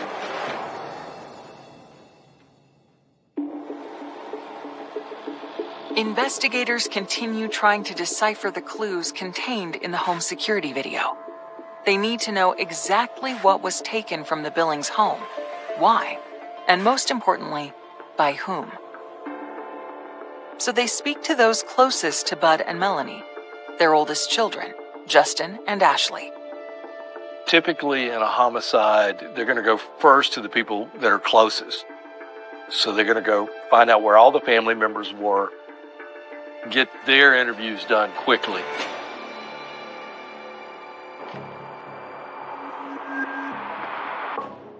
We found out through Ashley, there was 2 different safes in the house. The small safe was in his bedroom in a bedroom closet. And there was another safe upstairs. And one of those safes is now missing. So when we put the whole thing together, you see him carrying what we know now is the small safe put into the red van, and you see everybody leaving. In that safe, Ashley had told us there's like birth certificates, adoption paperwork, stuff of that nature for all these kids. Some minor jewelry of her mom's, but not a lot. So Ashley tells police, look, they got away with a safe, but the other safe that's in the house is the one with the cash. There was a lot of money being made with the used car business. So in the safe upstairs, there was like 100 to 200,000, something like that, worth of cash inside. They took the wrong one. They had no clue about the second safe, and I just think it was a little bit of ignorance.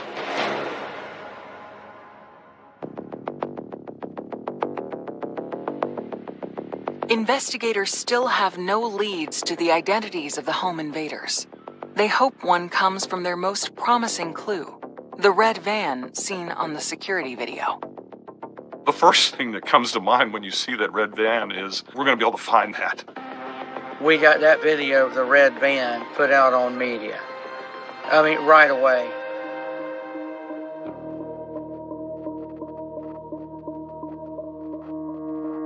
As police work on finding the killers, the Billings family is faced with another urgent task, taking care of the children who are now left orphaned. Ashley, Melanie's oldest daughter from her previous marriage, rises to the challenge. She's taking care of all the kids. That's a big responsibility, but those kids need someone that's close to them and that knows what they need.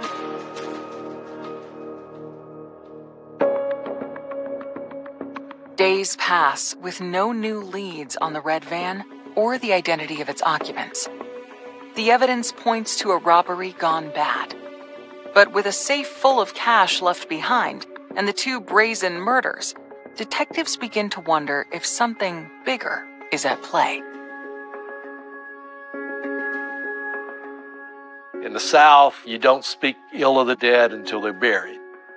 So my thought was, okay, once we get the funerals over with, somebody's going to come forward. And sure enough, my theory turned out to be right.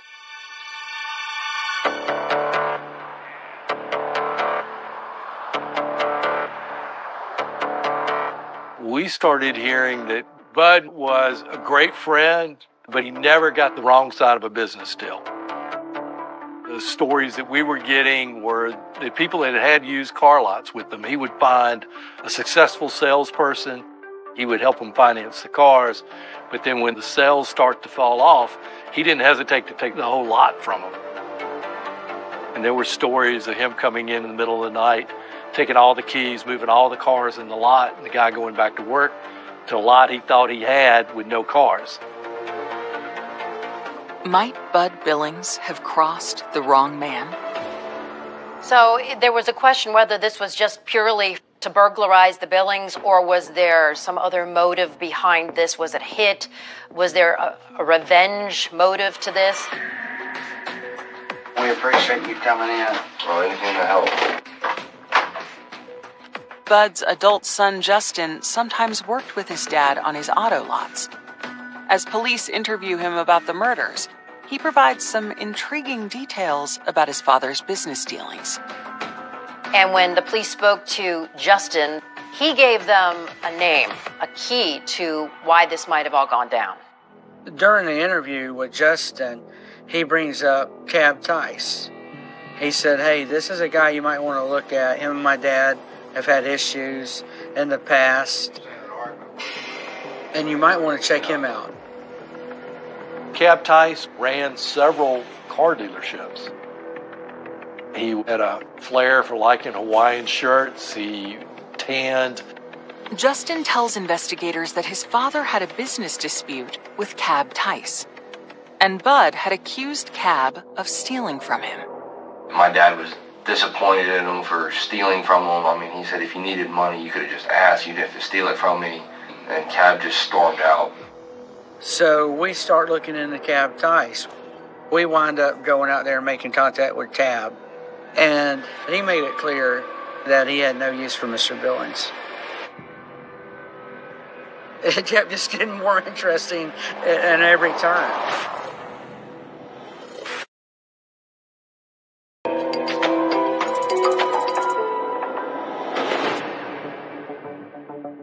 Two days after the murders of Bud and Melanie Billings, Bud's son Justin has given police the name of a potential suspect, Cab Tice. The story was he and Bud had a falling out. Bud would finance his lot, and Cab would sell cars and not give Bud his share of the money. If anybody had something against Bud Billings, it was Cab Tice. Mr. Billings felt like Cab owed him money. They were not friendly at all. It was clear. So when we started to talk to Mr. Tice, he was very frank. In business, Bud Billings wouldn't give you a dime unless you got 29 cents back. Said, hey, I don't like the guy. I have no use for him. And I'm going to be honest with you, I'm not sad that he's gone. Bud Billings' favorite statement was this, and as you interview people, they'll all confirm this. He'll say, you know what, over these years, I had so much cash that I could not spend it before I died. And when this whole thing happened, those words rang in my ear. I have more cash, and I think it was right. Detectives think Cab Tice could have a motive to go after Bud. They press him to provide an alibi for the night of the murders, and he tells them he was working at a dealership an hour and a half outside of Pensacola that evening. And we showed you a picture of this van right here, right? Yes, sir. I've never seen that van. You've never seen that van? No, sir. With no evidence that he committed any crime, police have no cause to hold Cab. We let him go, letting him know that we had to follow up, checking his alibi, and verify everything that he said. Despite their initial suspicions, detectives are able to corroborate Cab's alibi.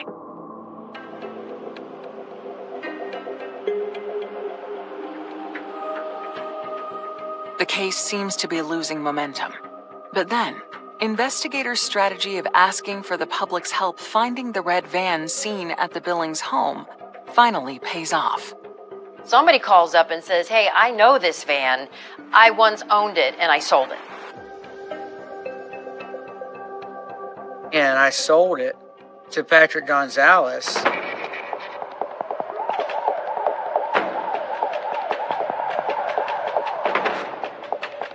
Investigators go to the address of Mr. Gonzalez they had found in our computer database.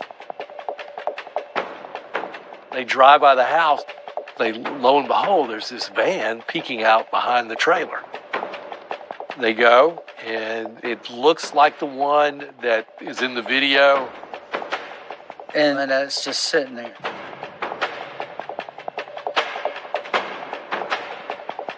So police bring Patrick Gonzalez to the police station for questioning. So he tells the investigator that the van doesn't run, hasn't moved in a while, and that it's his son's, Gonzalez Jr.'s. So police have two suspects, and they both have the same name. One is Senior, one is Junior. Leonard Patrick Gonzalez Sr. and then Leonard Patrick Gonzalez Jr. Detectives continue to press Patrick Gonzalez Sr. about the red van, when suddenly he crumbles. Patrick Gonzalez Sr. tells the police that, hey, I was just the driver. He spilled the beans on everything. Okay. You pull in the driveway, what happens? Everybody jumps in, doors kicking open. Bleed on the ground. Okay. All right. And that's all I thought it would be. He just basically spills his guts that it's his son, Patrick Jr., who masterminded the whole thing, and it's all his fault. I was just the getaway driver. He said his son kind of brought him into this. A father and son kind of escapade. You know, instead of going fishing, we're going to go commit a robbery. He talks about, being told about this being a drug dealer, that nobody was going to care if they robbed this guy. And he was shocked when he heard the gunshots go off in the house, and pretty much lays out the whole crime. You said you were still in the van. What did you do next? Got in the driver's seat. Uh-huh. And then what happens after that? We get down in the yard, everything's going fine, and then all of a sudden, grab out. Okay. What'd you think when you heard that pow, pow, pow, pow, pow? I liked it on myself. I thought, oh dear God, no. Based on his confession, Patrick Gonzalez Sr. is charged with being an accomplice. Senior tells us everything that happened, but he doesn't know all the names of the other guys. So now we're stuck with trying to figure out all these players and how to prove it.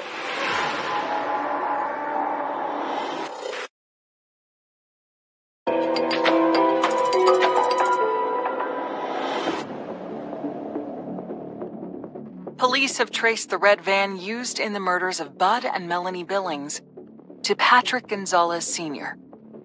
He admits to being at the scene, but insists his son is the mastermind behind the deadly robbery. So, as we started investigating Gonzalez Jr., we learned that him and Bud Billings were friends and knew each other. They knew each other in the car business. Patrick Jr. would work at different car lots. They would do these big tent sales, and he'd be one of the army of salespeople that would do that.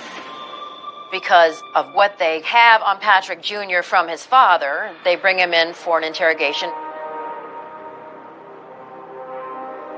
Investigators do not immediately reveal what Patrick Gonzalez's father has told them. We appreciate you coming here today. Believe me, when I saw the pictures on the TV, I was like, damn, and I know the guy, so I'm thinking. You know what guy? The guy that this is about.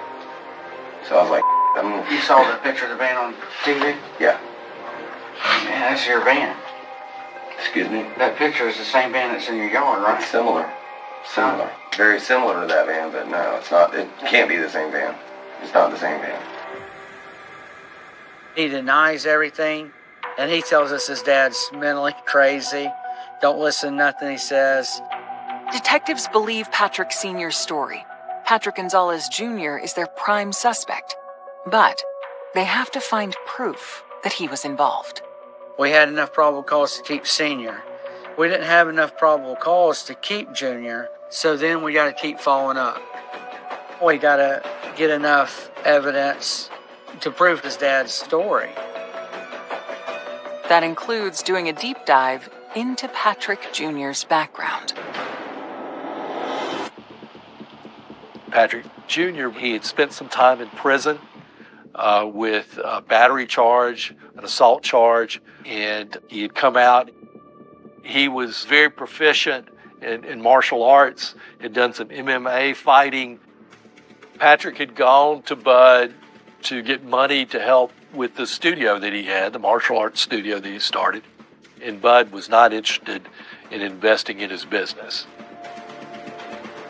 Investigators believe they have discovered a possible explanation for why the robbery turned so inexplicably deadly.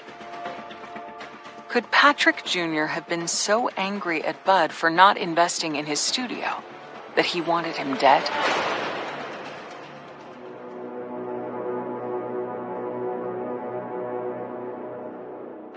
Police execute a search warrant at Patrick Gonzalez Sr.'s property, where the red van was located. The search warrant at Senior's house was incredibly huge. It helps tie things together. We wind up getting paint cans where they were trying to paint the vehicle, some burned clothes and stuff like that. We wind up getting a shoebox from Walmart. So the shoebox is significant because the pattern on the bottom of those boots matched the pattern of the shoe prints found at the Billings house after the double murder.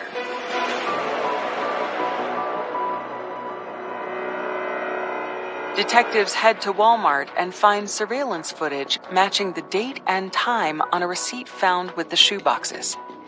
And on it, they see Patrick Jr. with a group of men police believe is the robbery crew. Well, all of them are on the video at Walmart, where we see him buying clothing and shoes for the group that he had recruited.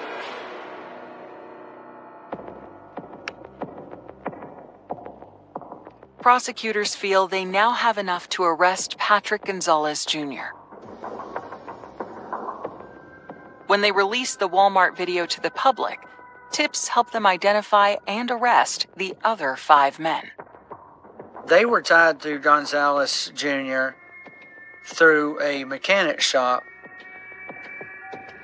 So he winds up talking them into going into this house and robbing it because this guy's got tons and tons of money in his safe. Police arrest Wayne Coldiron, Donnie Stallworth, Gary Sumner, Rakeem Florence, and Frederick Thornton.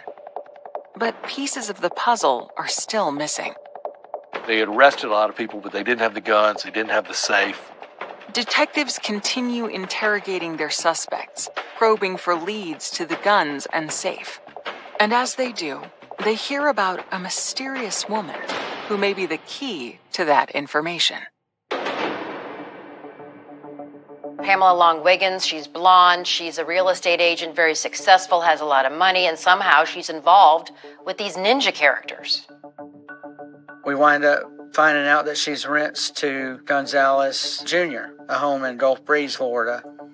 He would collect money for her if people were giving her a hard time, not paying up, kick them out of homes, stuff of that nature. So that was their connection.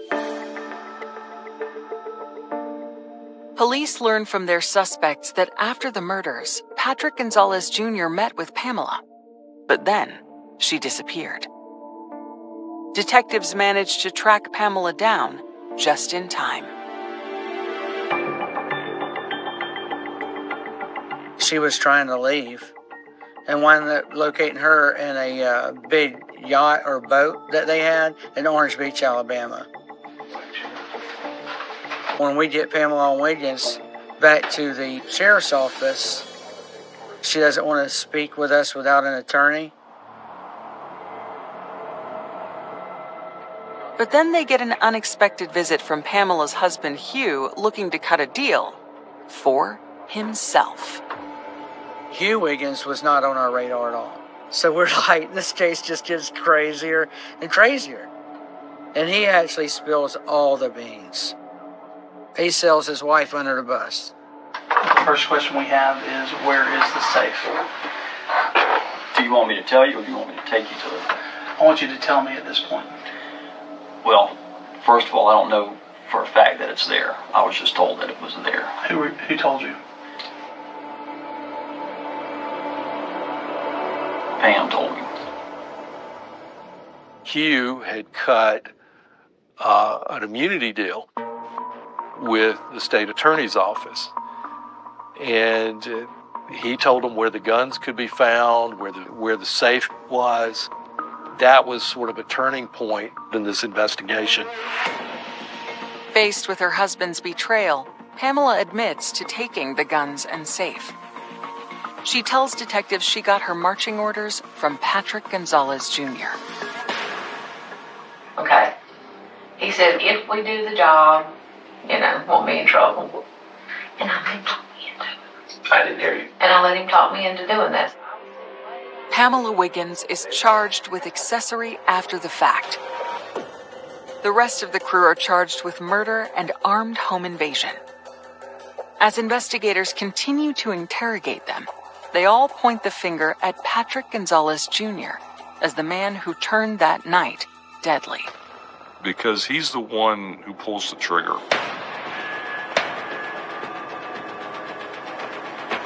They explained that when they come in the front door that it's Gonzalez Jr. right away. When the first shot goes out, they're shocked, and they tell us that Gonzalez Jr. shot them both while they were in the bedroom. Gonzalez Jr. told this tale of how we're going to rob these drug dealers and this bad guy, and there's millions and millions of dollars. It was only supposed to be a robbery, and they were pissed because that is not what was supposed to happen.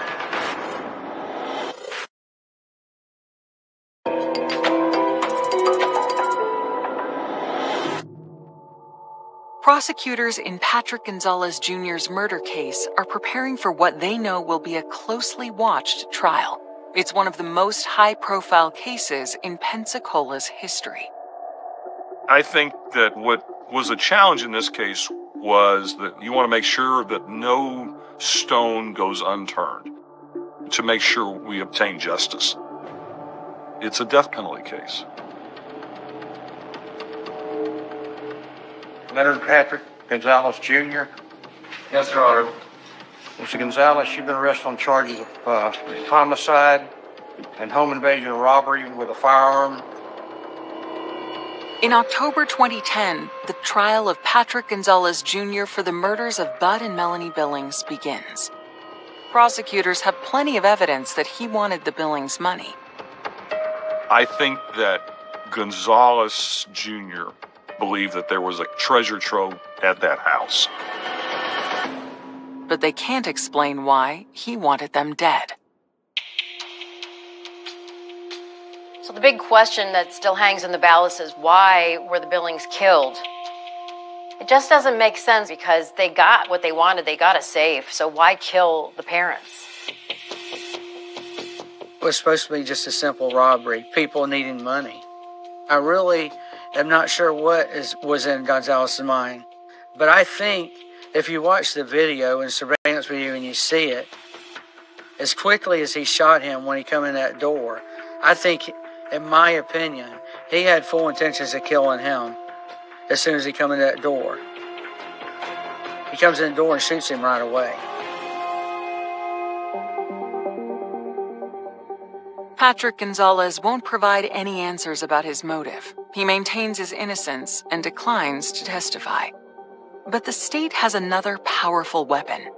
As part of a plea deal, 2 of the crew members, Rakeem Florence and Frederick Thornton, have agreed to testify to their involvement in the murders. We walked Florence and Thornton through the video, and they would say, "That's me. That's this. This is this person."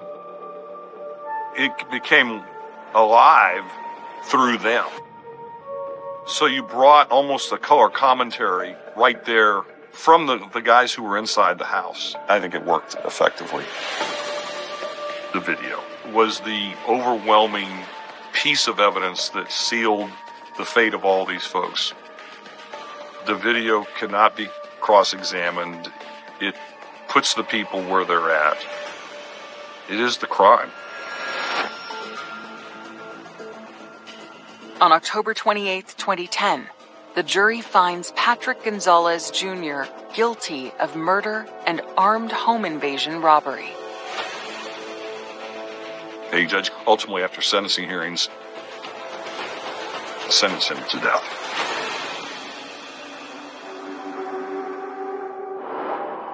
The other members of the deadly crew all receive heavy prison sentences, ranging from 20 years to life.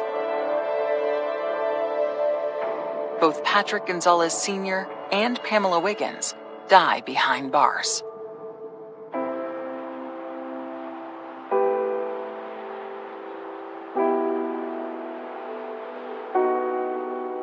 As a human being, you just have to look at the senseless nature of it. Just absolutely senseless violence that has inexorably changed people's lives by virtue of just mere greed.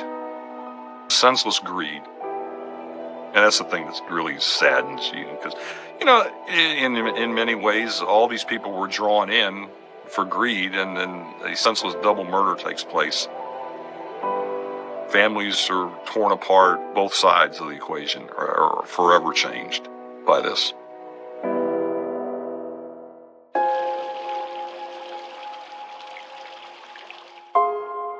Family was at the center of Bud and Melanie's life.